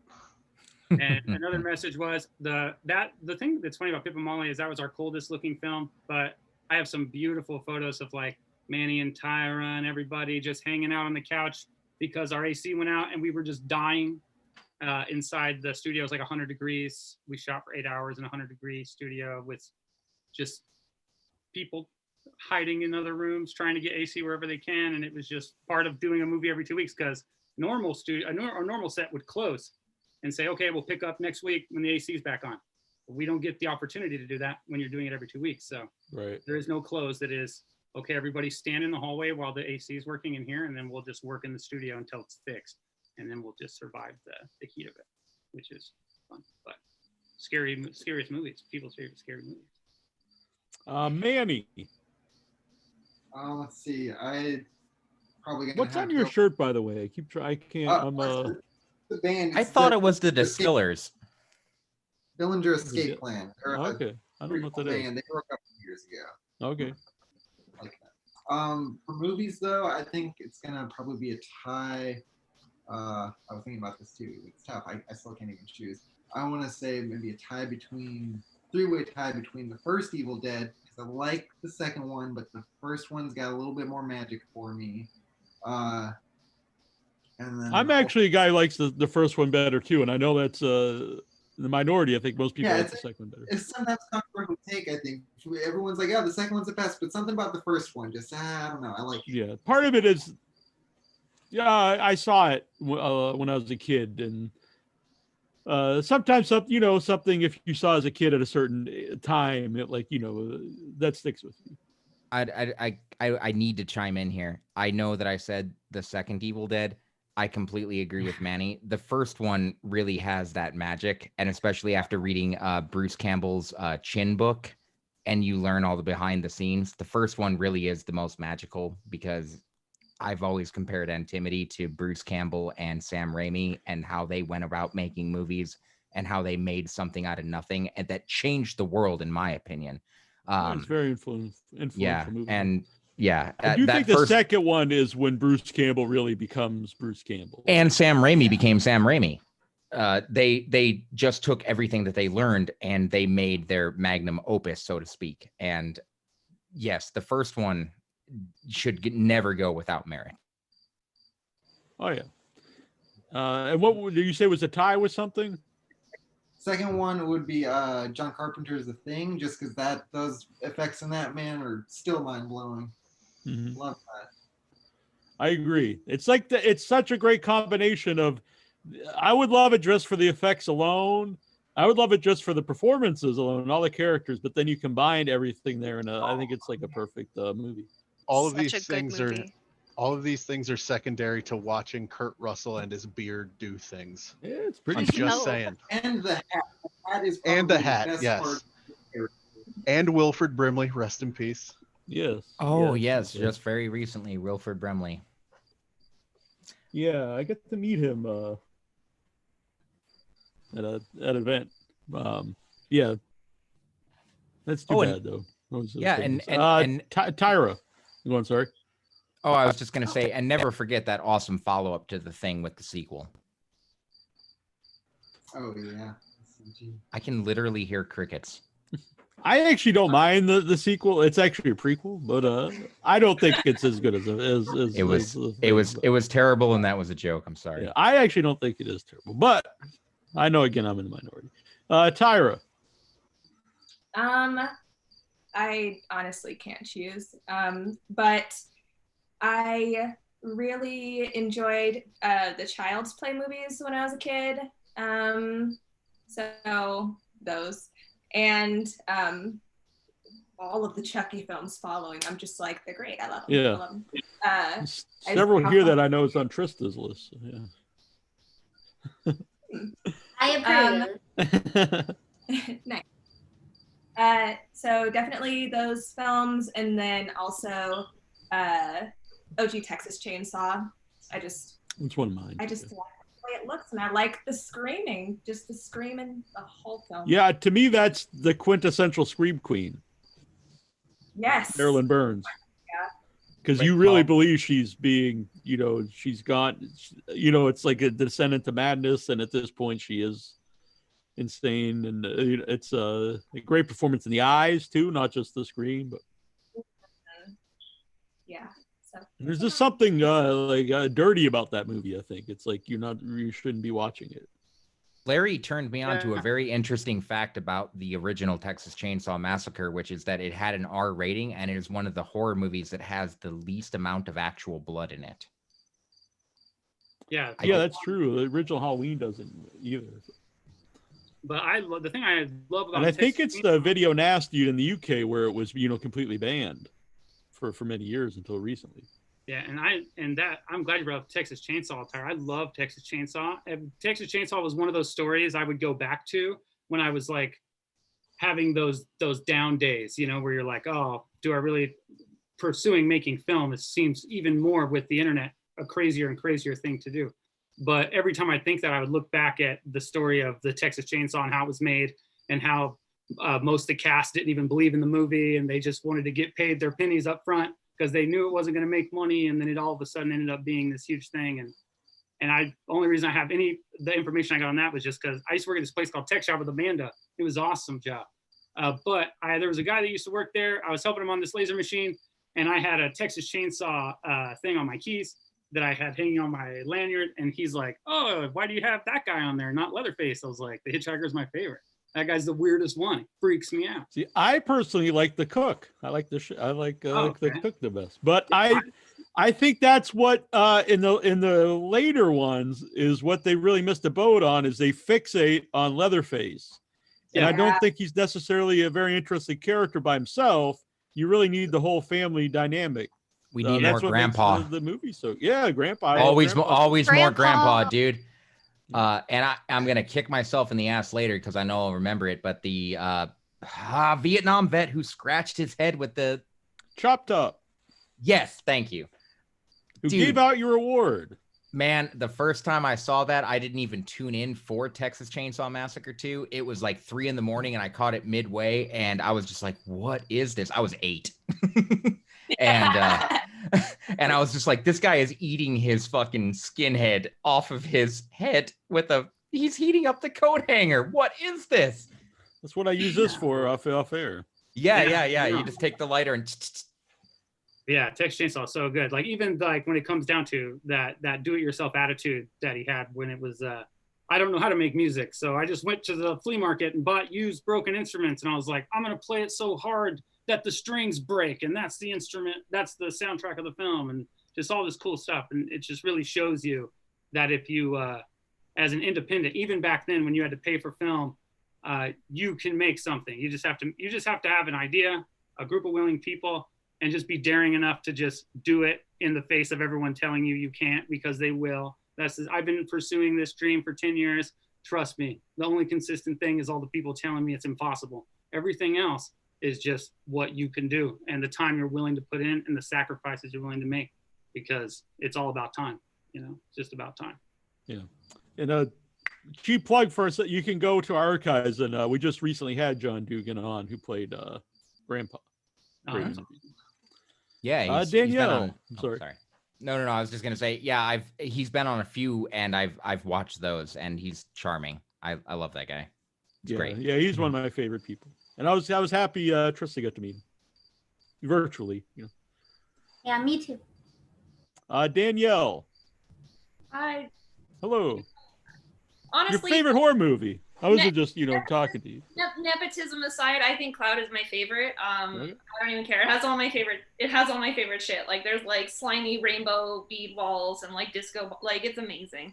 But something recent that I like, I really liked Midsummer. I like stuff. I love Midsummer too. Yeah. I like that it's so happy and bright and then horrible. Because I always like that contrast myself. Like if you have like happy music set to like violence or something, but it's the same idea, but it looks aesthetically charming and beautiful and bright. some of the shots they had, like when they were coming in upside down, I thought that was so cool. Yeah, it's a very cinematic movie. That was one I was really happy to see in the theater. Because there's very interesting shots there. I don't know. I think that's a good. That's one of my favorite modern horror movies. I really liked it. Yeah. I think the one that horrified me the most as a kid was Ghost Ship, just because like there was that one scene with a wire each time. It's a great opening. It ended there, but it is a great opening. It's the best We talk scene about Ghost in a Ship all the shitty time. movie. Oh, fuck Yeah, we talk. Fuck it. Ferris and I are always like, hey, you remember that one scene from Ghost Ship? That one really cool scene in an otherwise kind of crap movie? No, we're always like, remember the 3 ship movies that came out in the 90s within a week of each other? Virus was the other one with Jamie Lee Curtis. No one remembers Virus, but I put it on the same. I put it on the same level as Moontrap. Is that the same era that 13 Ghosts and all them came out? Like the goggles, you could see the ghosts with the goggles on and all that. Like the original 13 Ghosts came out like 60 years ago. F the original 13 Ghosts. The second one with Matthew. The original with Matthew Lillard is with Shaggy and Monk. The original. Yes. It's the new original. No, just kidding. Yeah, the original 13 Ghosts. I mean, it's hard to get people to watch black and white movies. It's hard to get people to watch independent movies. If it doesn't have A-list celebrity on the cover and some orange and blue flames, it's really hard. I always mention that, the orange. Very annoying. I'm getting really turned on to black and white movies recently. The one that I'm actually gonna I'm gonna purchase it is the Lost. I can't remember if it's the Lost or just the Treasure of the Sierra Madre. Anyone familiar with that? It's not a horror movie, but yeah, it like that one. I saw like a preview for it on YouTube because the channel I subscribe to was like, hey, check out these old movies. I was like, yeah, I'm gonna watch that because it captures a magic you can't capture anywhere else. Right. I've got to check it out. I mean, that's the thing. There's a lot of movies I'd love to talk about, but I don't think I'm allowed to because for my job I have to pull screenshots. I do art on films for Film Lab. So I see tons of movies a week and that haven't come out yet. They're on their way to Amazon or on their way to Netflix or wherever to festivals. So most of the time it's stuff I'm not too interested in, but every once in a while we get some stuff that comes out that I just can't wait. And what's always funny is I always when I go to your website, I see, people from films that I just finished working on. That I'm like, oh, that film's on Amazon or something now. Or, I've cut trailers. I used to cut a lot of trailers for a distributor that I love. And so I see some films that I've cut trailers for sometimes that will come through and I'm like, that's so fun. Like, I'm glad to see people getting through through the grid of the web. Yeah, I mean, that's part of the fun for both Trista and I is having, not even just fun, but it's, we've talked off air, it's fulfilling to have people on from independent stuff and try to get the word out there. Recently, we both love Fried Berry, which is something, when people can see it, I hope they check it out. Very weird movie. Fried Berry? Fried Berry, yes. Fried Berry, 2 words or 1 word? 2 words, fried and then berry, Barry. I'm gonna check that out. I'll give it a search here, see if I can find it. And by the way, 13 Ghosts, I did get to see the original one, the original black and white one, in a theater when they had the actual glasses, because the gimmick was there. It's the Wim Castle movie. Is you could if you'd put like the red ones. I can't remember it's red or green. It's like 3D, but the one you'd put on and you wouldn't see the ghost. So if you got scared, you'd put on the goggles where you wouldn't see the ghost. And then if you were brave enough, then you'd have the other ones, and then you would see the ghost. Wait, for real? Yep. Dude, that's awesome. Like, because I have seen the original 13 Ghosts, I believe, and I think without that experience, it might be lacking something. Yeah. Like it's like they designed not a great movie, but it's like they designed the movie for that effect. Right. Like, I mean, I'm sure all of us have been in some of those theaters. Like I know I went to one where like they would like spray you with water and stuff, like when like the ocean would rise. Like it's kind of like that. That's awesome, man. Yeah. A lot of the castle stuff's like that. The Tingler, they would be, Tingler, the one where they put the seats that fucking vibrated your butt. Right. And then there was I forget the name of the movie, but there's another one where they'd have like a skeleton I forget what they called it. They had like a name for it, but he was like a skeleton And he would like He would fly swing down through the rafters. Yeah, through the crowd. I would love to do something like that, but I would take the John Waters approach, and I would do smell-o-vision. No, John Waters no.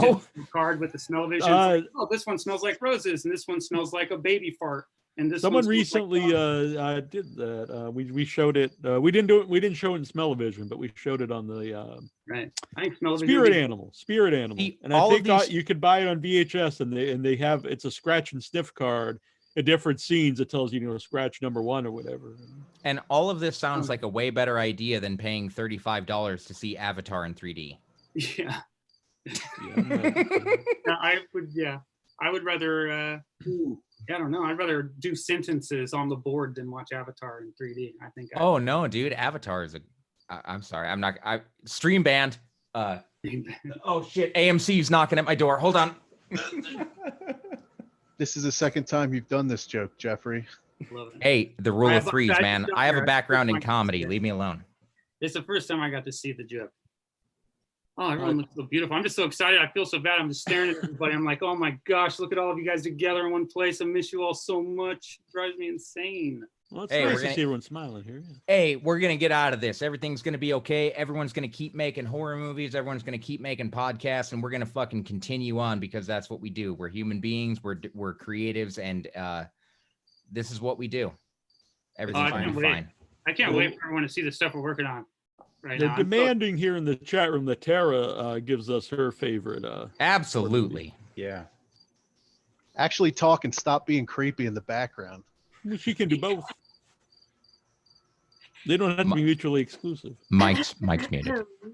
I have been a creep the whole time. I'm sorry. I just was looking at the makeup and I was like, what kind of faces can I make? So I've just been having fun with it, practicing. I don't know. I apologize, but it's been fun. So my favorite horror film definitely used to be The Thing. So that's number 2 now. But now number 1 is what did I just see? Oh, literally, I'd never seen it before. And I watched Bride of Chucky for the first time.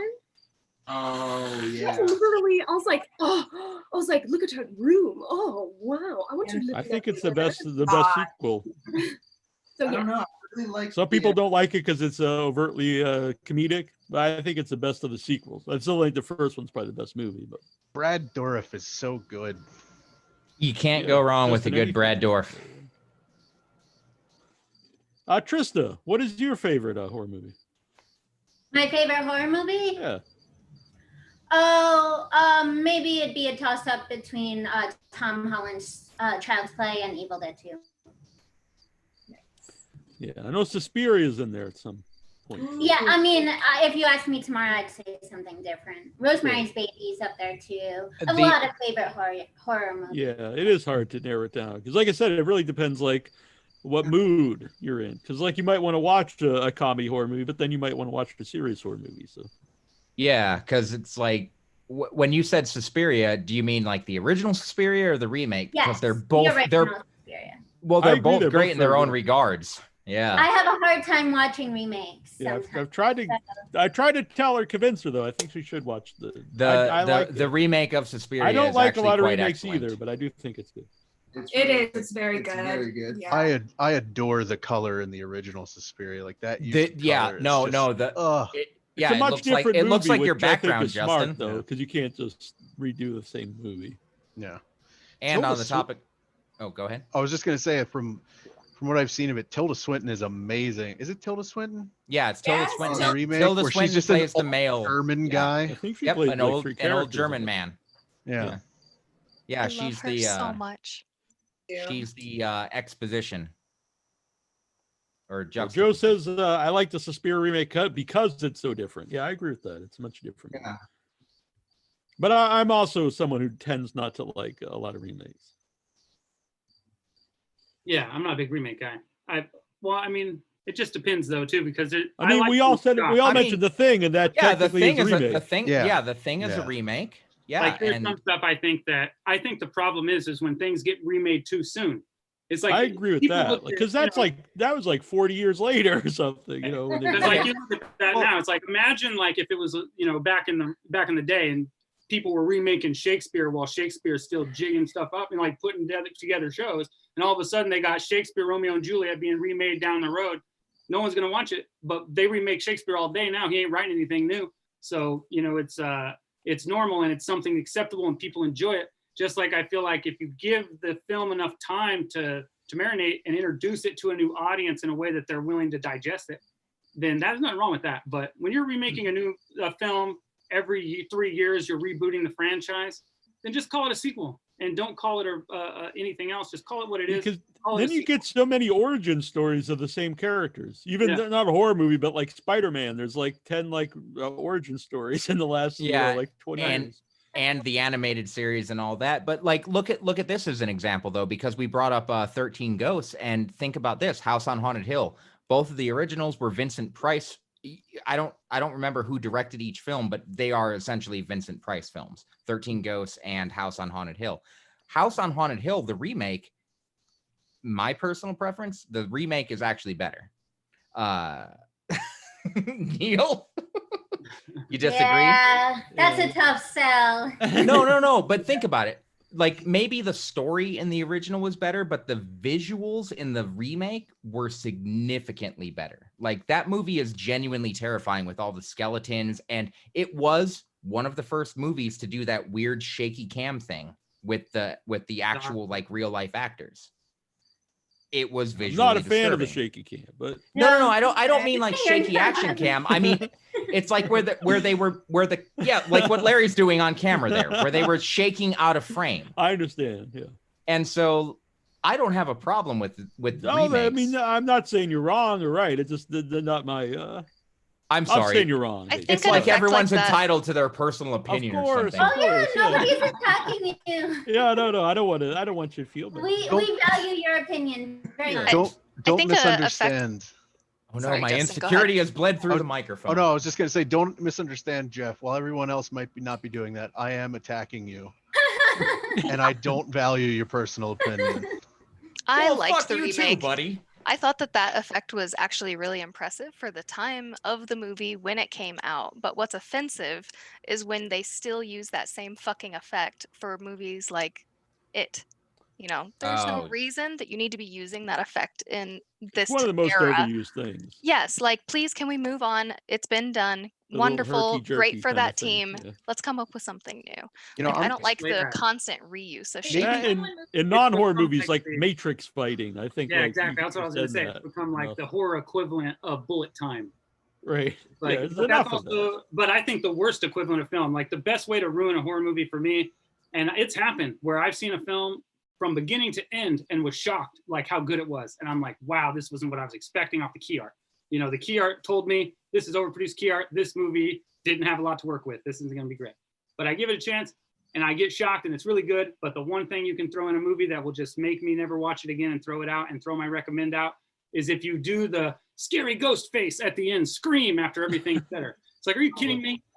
It's like, man, in the 80s, they were pulling people through windows as like a reveal. And you're going to have a scary, spooky face pop on the screen. And then I'm supposed to be like, wow, I can't wait for the sequel of this shit. This is going to be great.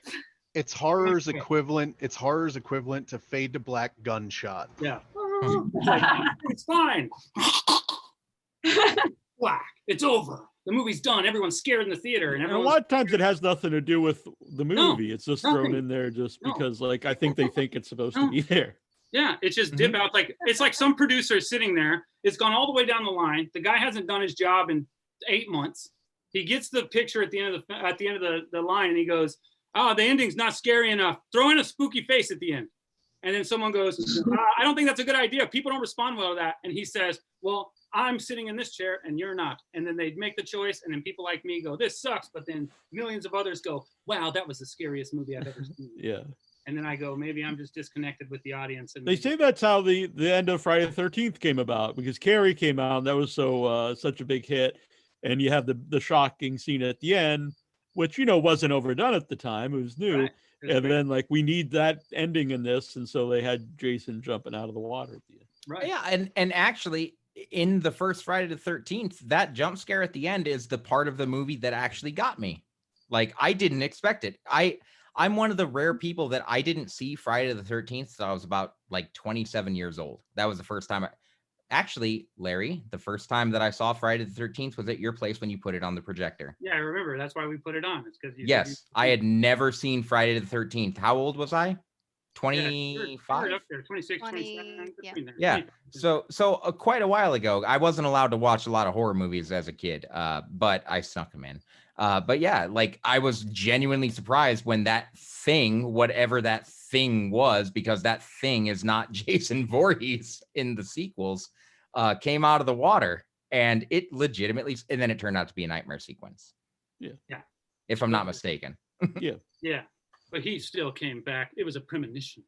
He came back a bunch of times. He even came back as a robot. He even came back as a zombie. He came back. Okay. As Guilty pleasure. Guilty pleasure is Jason X.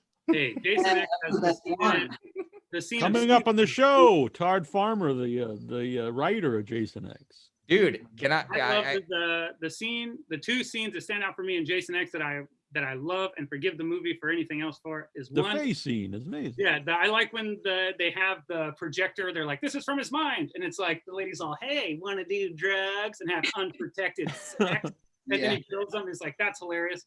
And then when the cyborg beats the shit out of him in the hallway, you're like, "Oh yeah, upgrades." Oh, I was thinking when he freezes the face and then smashes the head. Oh yeah, that's no, pretty cool. It's the infinite beating of the lady in the sleeping bag against a tree for me. Oh, absolutely, sleeping bag, 100%. Yeah, sleeping bag wins. Yeah, I think this movie's moving up in the world. I mean, there's like 3 different favorite scenes here. So. Dude, Jason X is not a shit movie. It's way better than Jason Kills Manhattan or whatever. For as funny as those scenes are, out of all those, I gotta take Freddy versus Jason over Jason X. I'm sorry, it's so good. Yeah, I waited for Freddy versus Jason to come out for so long when I was a kid. After Jason Goes to Hell, me and my cousin Billy have been arguing about that for years. He was the Jason guy, I'm the Freddy guy. At the end of Jason Goes to Hell, the Freddy glove comes out. I'm like, we're getting it. And then in this video store we used to go to, they had a Freddy versus Jason like cutout. And this was like in late 90s. So I'm thinking for sure that it's coming out soon, but it never came out until I graduated high school. And then I remember coming back I was at like some theater program, and then I came back, and then they're like, Freddy versus Jason. I'm like, done. We were there the same day, and I don't care what anyone thinks of the film. I will always love that movie. That is my nostalgia film because we waited like 7 years for the movie to come out. I'm right there with you, Larry. We went there on opening night. We came out on opening night, and we were like, we got it. I don't care if it was good or bad. We got it. Same. Right. It was what we were all waiting for. It was the final showdown. Right, and then you get the DVD. I'm siding with AJ here, Jason X over Freddy versus Jason, but again, it's all opinion here. Right, that's the best part about movies and art and all those things. Jason Goes to Hell is a movie. I told the story many times. I even told it to the director when they had him on the show. But I went to see it with my friend Joey when it came out, and there was only 3 people in the theater. It was me, my friend Joey, and there was one other guy. And right at the beginning, when he for unknown reason, the guy bites into Jason's heart and starts to eat it, and we burst into laughter. And so the whole movie we're laughing. And that guy seemed so pissed the whole time. He just sat there, and then as soon as the movie's over, he got up and stormed out of the theater. I think we ruined the experience for him because we were laughing. Then that guy just seems to watch a different movie. He's watching Jason Goes to Hell. It's in the title. It has like a little snake creature on the front. Come on. Yeah, I'll be honest, I did not like the movie when I was young. And then I watched it again for the interview, and I kind of love it now because it's just so insane. It's so batshit crazy. But that's why horror is horror is my genre. Honestly, yeah. I'm not like the kind of person that loves horror because I like to see things hurt or broken. I like gore. No, I don't even like gore. I don't care. I just like weird. The weirder the better, and horror just has all of that. Horror is the only place. It's like if you just watch it, like maybe don't. If you're a big fan of the original Friday the 13th, like it's probably not gonna be your favorite. But if you just watch it as this crazy movie, it's very entertaining. But I just feel like, but that's the thing with horror, though. Horror gets luxury where other things don't. Like horror is the ultimate lawless filmmaking genre because it's really the Wild West of filmmaking. Yeah, because you could do anything and get away with it. You can't go into a drama and have somebody just take this guy's heart out, eat it, become him, and then murder 18 other people and be okay with it. You can't. Yeah, you can, but it's probably not going to be taken. Yeah, then you're subjected to critical review and you don't make the Oscars. Yeah. Right. And that's the thing, is like all these people, you know, people get really upset about horror. And I remember when I was younger, I remember when we were going through those weird days of like, pull this movie from theaters and don't show this movie. Our kids are becoming violent. Our kids are going to kill each other. I'm like, I feel like they're already doing that. And please don't take my movies. You know, I enjoy them. Yeah, I mean, that's like a different conversation, but I think if you're going to find inspiration, if you're prone to do something violent, you're probably going to find inspiration in anything. Anywhere, yeah, you'll find that. I mean, you've already. I mean, found Charles it. Manson found his inspiration movies. in Beatles music. It's not like we went and That's the get a thing. band. Violent movies do not make violent people. No, because I just watched a movie a couple weeks ago called Butt Boy. Have you seen that movie? I love Butt Boy. Yes. Yeah, So, dude, another Butt cheap plug. Boy. We had the creators of Butt Boy in the show, Yeah, and that movie was the detective. Yeah, I love that was a fun movie, and that's what I'm talking about. It's Greasy Strangler is one of my favorite movies of all time, I think, for sure. Mine as well. When I saw that, I was completely shocked by that film, and I just fell in love with it. I can't wait to see what else that team or that director makes next. I really love that film. The moment I fell in love with Greasy Strangler was on the second watch through. I believe Justin was actually over, and we had a friend of ours who is not on this stream come over, and he walked into the room and he said, essentially that, except he said, "This is literally the worst thing I've ever seen. Please turn it off. It's making me angry." And I said, I you're recommend wrong, it but to I'm gonna everyone, turn- and I always get one of two reactions. They agree with me, it's amazing, or they just say like, "Why the hell did you like that movie?" Well, it's like a very Tim and Eric response to me. Like Tim and Eric similarly, like I'm also a fan of Tim and Eric. you either love that shit Tim and Eric or, rule. or it's completely over your head. Like you either want to see some of the strangest shit you've ever seen in your life, or you don't. Like it's simple. Yeah, I love it. I loved it just when I heard the name. I was like, a movie's called The Greasy Strangler. Like, I have to see this. I think I fell in love with it when they Yes. did that prolonged scene where they were talking about. That's this what I woman- love, because the scenes are like- just clearly way too long. Oh which god, makes them like the hilarious. potato chip scene. Right. We need And free just- drinks and potato chips. Oh god, it just goes on so long and it hurts. The best parts of that movie were when he gets cleaned up. Every time he gets cleaned up from being covered in grease with the giant dick, and he's like getting hit with the stuff at the car wash. That is fucking hilarious. That is so bizarre. No, and he then really the went through sex that scene- car wash. The sex scene, am I doing it right, Janet? That whole sex scene, that was the most uncomfortable piece of cinema I've ever sat through. And you know, I've seen Gummo twice, and that movie's awfully uncomfortable. But that sex scene, it makes me on edge. I want to watch it with my parents so bad. I just want to see like the ultimate like parent response to sitting with their kids watching a scene like that. I So would that- rather get punched in the face than watch No. Greasy Strangler with my parents. I would No. die. I would collapse into a black hole of mortification if I had to watch that with my parents. I want to watch it with I my think my parents. mom's record ever seen audio. it now that I think about it. Yeah. I want to record Yeah. the audio. I'll send it to you, Neal. You could use it as sound bites. My dad freaking out to that movie, The Greasy Strangler, and I'll send it to you for sound bites on your show. I don't want to hijack your live stream, but in the YouTube comments, AJ just commented about a movie called Ginger Dead Man versus Evil Bong. Mhm. I was recently with Ferris at the where the fuck was it in Ferris? Help out. It was during the Vegas vacation. We stopped in at the horror museum. Rome. You're on mute, Ferris. Help. Okay. That Tom Brolin's horror museum, or not Tom Brolin? That's the wrong name. Oh, Anyways, to make Tom a Devlin?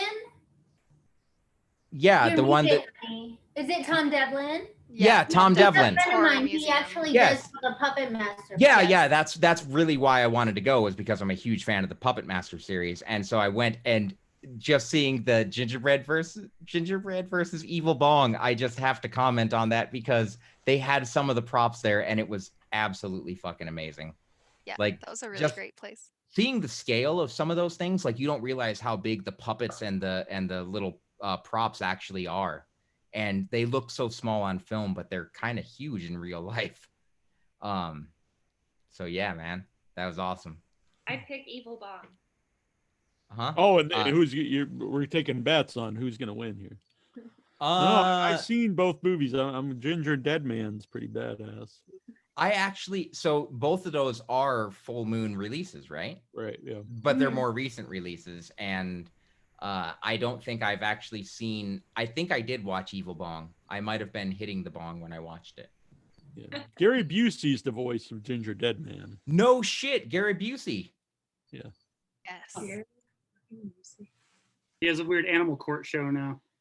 He does? I saw that. And it is very strange to watch. Such I a think that, strange guy. obviously everyone in the show is actors, but I'm not 100% sure if Gary Busey knows that he's acting as a judge, because he gives pretty decent advice to people sometimes about taking care of their animals correctly. And There is because that's what it is. 0% I have a chance. really weird story with Gary Busey in a hotel room. But Oh, I yes, probably I'd can't, love I to probably hear that. can't tell it. Anything shit. that starts with "I have a weird story with Gary Busey in a hotel room," I need to hear this. Thanks. I don't think I should tell him there. I'm sorry. I think but we're not technically on the air. We're on the net. It's okay. There's different rules. Yeah, And if but he doesn't want to incriminate other people, maybe. yeah, it involves some other people that passed away, and but it was understandable. Understandable. I a will slight pivot then. Still and on the possibly still on a illegal activities. on a slight pivot, still in the Busey area of things. It was one of my friends in college introduced me. I'd never even heard of this movie before. It has Jake Busey in it, but it's The Frighteners. Yeah, that's a good movie. I love that the story movie. also involves Jake. It's a wonderful It's funny. movie. It's funny because as we sit here and talk about it, I'm thinking of like a million things where I'm like, this would have been a better fucking choice than Feast. Like, I love The Frighteners. God, it's so good. That is a good movie. That's the what's his dude directed that, huh? Is it Peter Jackson? Yeah, Peter Jackson. That was one of his early ones. And Marty McFly's in it. One of his Also The first Creation. American movies. You know, he did. What is it? It's Evil- not Dead Alive. Dead Alive. Yeah, It's Dead Alive. Dead Alive. and, The goopy one. He had a lot of goop too. In that Bad movie. Taste and- What's one with the puppets? I don't know. Oh, yes. Hold on. It is called this is actually one of my favorite movies. It's called Let's Meet the Feebles. Yeah, Yes. Let's Filmed Meet the that in Feebles Wellington. is a fantastic fucking movie, and you are hard pressed to find a copy of it on VHS these days. That dude was just straight going along making crazy ass movies, and then somebody's like, "Oh yeah, do you want to do Lord of the Rings?" Pretty much. Yeah. Sure. I said this. I tried to get Peter Jackson on Without Your Head, and I tried to get him on to talk about Dead Alive because it's one of my favorite movies. And I didn't expect to even get a reply. And I got a reply that he was interested in talking about Dead Alive, but he was busy making King Kong. And I was just like, well, King making Kong this, has like, long $10 since been out. $1 million movie. But, You should try again. I would probably frame that shit. It doesn't even matter. Okay, he didn't show up. That's fine. But like, okay, like it was pretty awesome. Yeah. Yeah. The same way with now he's pretty big. He made the Thor Ragnarok. Taika Waititi. Yeah, because I tried to get him on when the vampire movie, What We Do in the Shadows came out. And I had a bunch of people on from that because I love that movie. And I didn't even know he was making Thor at the time, but I got a reply from, and it might have been from him, and he was like, he was about to make Thor Ragnarok, and I was like, what? The guy that was in this movie is making a Marvel movie? And I was like, that's like crazy, but it was cool. I got a reply. That's one I still haven't watched yet. Is you said it. I can't for some reason slip my mind. Is it Into the Shadows? Into the Shadows. I mean, With, what we do in the Shadows. What We Do in the Shadows. The dude. Yeah. Is it both the pair from Flight of the Conchords? Or is it just no, Jermaine? just the one, the taller guy. God, I forget his name, but yeah, yeah, Jermaine something or other. Yeah. That movie's great. It's very funny. I couldn't get into the TV show version. I don't know. Some people say it's really good. I only watched the first episode. It just kind of seemed like a less funny version of the movie to me. But maybe I should watch more episodes. It's very. You ever watched Norseman? The what? Norseman. Have you seen No. Norseman? That is fucking awesome. It's a great, hilarious series on Netflix. It's not horror, but it's very gory, very violent, and it's basically about Vikings, but it's really funny. And the way that they speak, they kind of have like the same accents, and they kind of they speak English, but they speak it very brokenly. And the whole thing revolves around a Roman citizen who was kidnapped by them in a raid, who was in Europe, and this entire like tribe of Vikings trying to survive and make their way out of their land. But it's very funny. I would recommend it to anybody. That's the funniest show I've seen this year for sure. About Dead Alive, because I had Tim Baum on the show a couple times, the lead of Dead Alive, and he said that Peter Jackson always wanted to do a sequel to that, but like he's always tied up making Lord of the Rings and stuff that it never happens. But I think that's great and funny to me that like he's wanting to make like a Dead Alive Part 2, but they're like, no, you got to make the Lord of the Rings trilogy and King Kong and these giant movies. You got to do a couple paycheck movies. Yeah, and then well, you do the movie you want to make. I'm sure he's doing okay. He could go make Dead Alive Part 2 now. Actually, now that in talking about the what we do in the shadows and everything, the word shadows made me think of something from when I was a kid, and that's actually, I mean, it's not explicitly horror per se, but it was an influence early on in my life because my mom loved Dark Shadows. My mom did as well. Yeah, loved Dark Shadows, and she doesn't recently. Dan Yeager, his dog is named Barnabas. Yeah, she absolutely loved Barnabas Collins. Like, it's funny because she doesn't like spooky shit at all, and she loved that show for some reason. Oh yeah, cool. There it is. Yeah, because Amanda's mom loved Dark Shadows too, and my mom last time they were out in Arizona, my mom found out about that and got her the soundtrack when we were at like a record store or something. I probably still do somewhere, but Barnabas Collins board game. Oh God! And it had nothing to do with Barnabas Collins. Like you had to put together skeletons, but they had him on the cover of the box. As you do in the household. Great. It was probably from the 70s. Probably a hand-me-down from my brother, but it was cool. I remember playing it a lot. All right. Well, I want to thank everyone here in the chat too. We had a terrible start here, but the YouTube chat's pretty busy. I've never done the show live on YouTube before. But unfortunately, we couldn't go to Facebook. Oh, it never streamed to Facebook? What? It never streamed to Facebook? No, I shared the YouTube link onto Facebook. All right. I don't know what the deal is. Facebook will figure it out. Yeah, I don't know. We'll work on it. But I'm glad it's streaming anyway, so people moved over here and we're watching. Do people, we talked about where you can find Antimity. Do each of you want to say where you can find yourself? Real quick. Yeah. Also, we didn't mention you can follow Antimity on Instagram and Facebook. That's not where you'll see, new videos. Right. But you can find out what's going on. Yeah. Fun, different stuff, and help support us, which is cool because we're Instagram's great for Antimity because you guys have a lot of very cool visuals. Yeah, definitely. A lot of cool behind the scenes pictures and posters. So join us there. Yeah. Well, do any of you want to say where you can follow you individually, or you want to send everyone to Antimity? You can find me in crevasses and dark alleys. Also, piss faces. What? Piss faces? Vases. It was a term I brought up earlier. I thought you said piss faces. I'm like, no. I'm bringing it around, Jeff. My Footopedia link is no wait. Antimity / OnlyFans. Yeah. I guess what we're trying to say is none of us do any of that, so just watch Antimity because it's fine. Well, I mean, I think that, but I want to share some people because as much as nobody wants to, they want to share Antimity. I want to share everybody because everyone does great art. So Tyra and Manny, you can find both of them on Instagram. So Tyra and Manny, please say your handles because I can't pronounce them and I will butcher it because I don't use social media that often. Danny has an awesome Instagram. Also, Holy Rabbit is one of her businesses that's so amazing and great. So support that as well. Justin, he's a writer. He's great. He used to do a really cool YouTube book review channel. You should check him out. He's also on YouTube. Amanda, she makes amazing clothes. You see the costumes, see where they come from. Modified Minds, that's the mind behind Modified Minds. Check it out. She is great. Yeah, all of these. Tara Hutchinson at Tara Hutchinson 73. Oh no, Oh, she doesn't have one anymore. No.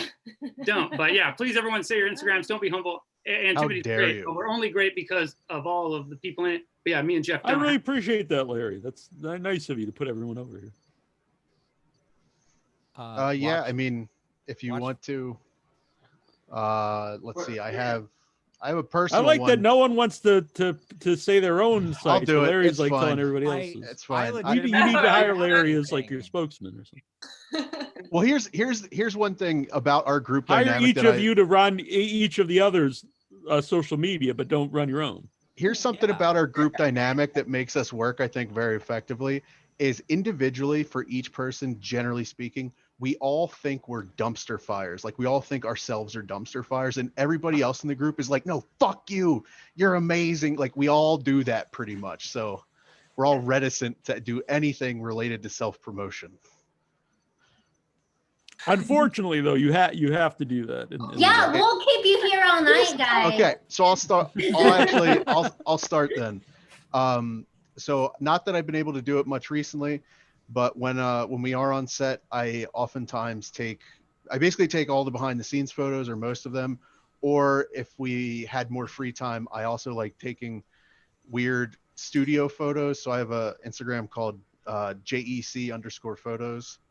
And then I also have I actually wrote what you could consider a horror book for part of a series for my friend and mentor, Joe Nassis. The book is called Cold Day in Hell, and it's a weird kind of urban fantasy, military fantasy. Like basically, if the Large Hadron, when they turned on the Large Hadron Collider, what if it tore a fucking hole in the dimensions and hell beasts popped out?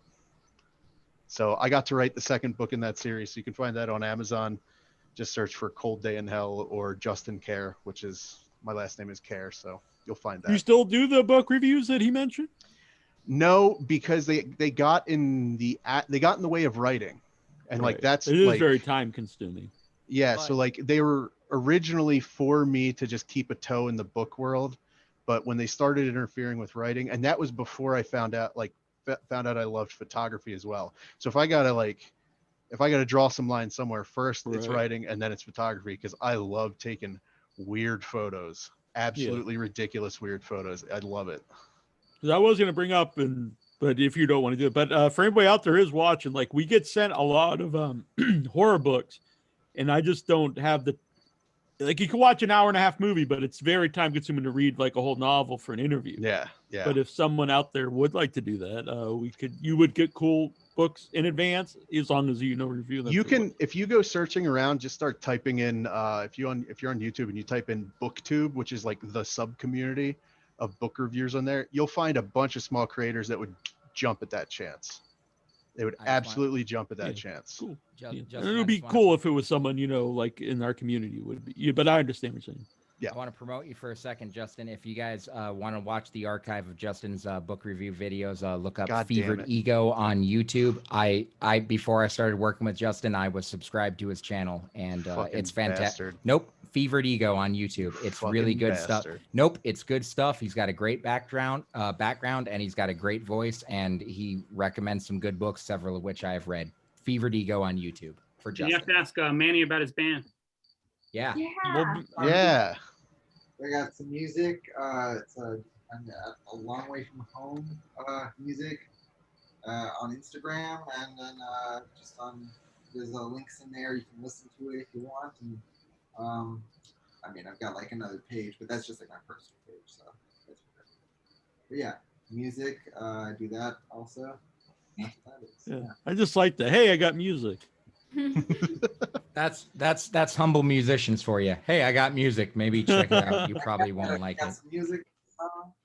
He works so hard. Yeah, I only spent my life building up to this, so if you want to check it out, fine. I really enjoyed the double Manny video from the other day online when he was playing music with himself. 2 Mannies for the price of 1.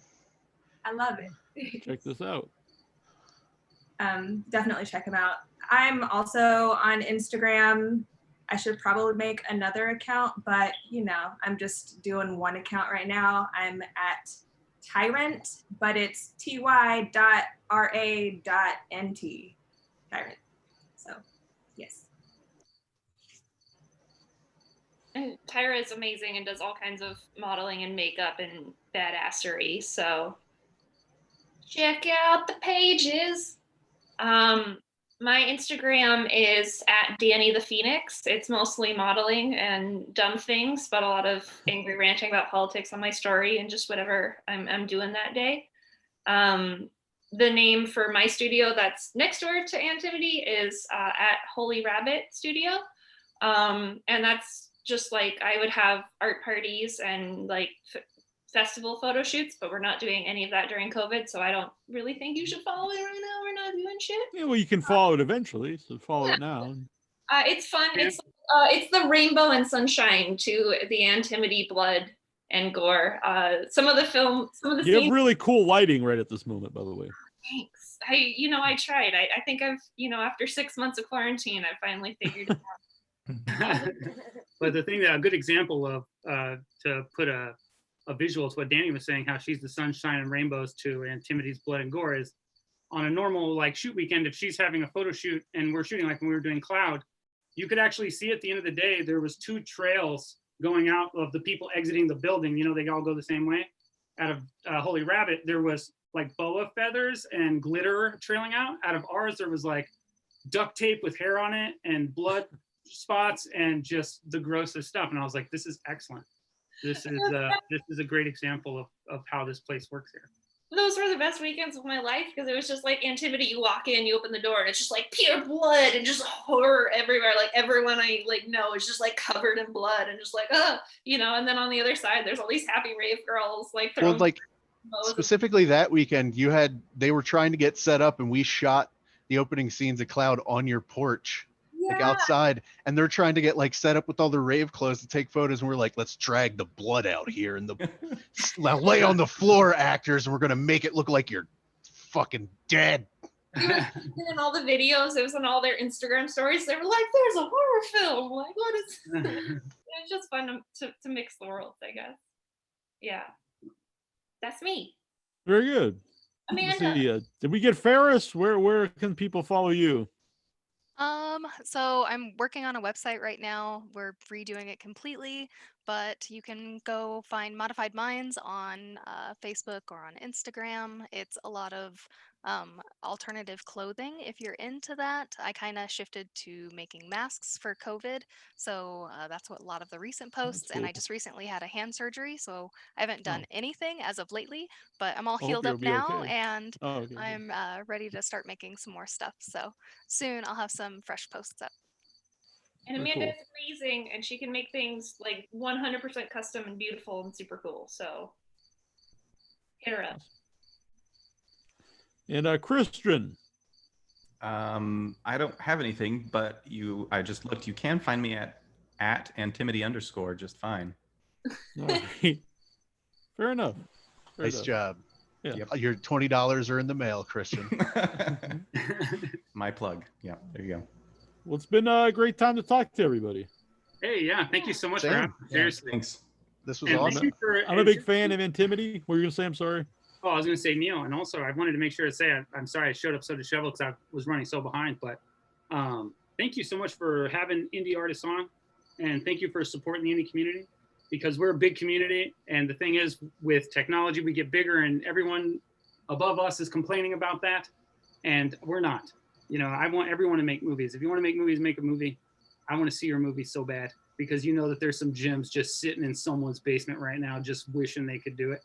And I want to see their film. And so, thank you for supporting indies. We need more people to support independents who aren't going through the distribution systems like this, and who are kind of just doing their own thing online and trying to just make their own path. Because there's multiple avenues to do every art there is, and every art form. So we're just trying to cut our own out. There's a lot of other people doing it too. And thank you for being one of the people that champions that. You guys are great, so we appreciate it. Thank you. Thanks. I really appreciate that, and it's something both Trista and I really believe in, is independent creativity. Yeah, thank you, Trista. I'm really sorry. I didn't even get introduced here. I'm so sorry. Yeah. Oh, Yeah, no, not at all. Thank you, guys. Thank you for your time and your talent. We both are fans of the series. Yeah, without people like you, there's not people like us. So thank you all. All right. Thank Well, good you, night, Neal. everyone. Thank you, Trista. Good night. Good night. You guys were wonderful. Everyone. Sorry for the beginning and everything, but I think it worked out. No, it was amazing. Thank you. Nice meeting you guys. Have a good Bye. night. You as well. Thank you very much.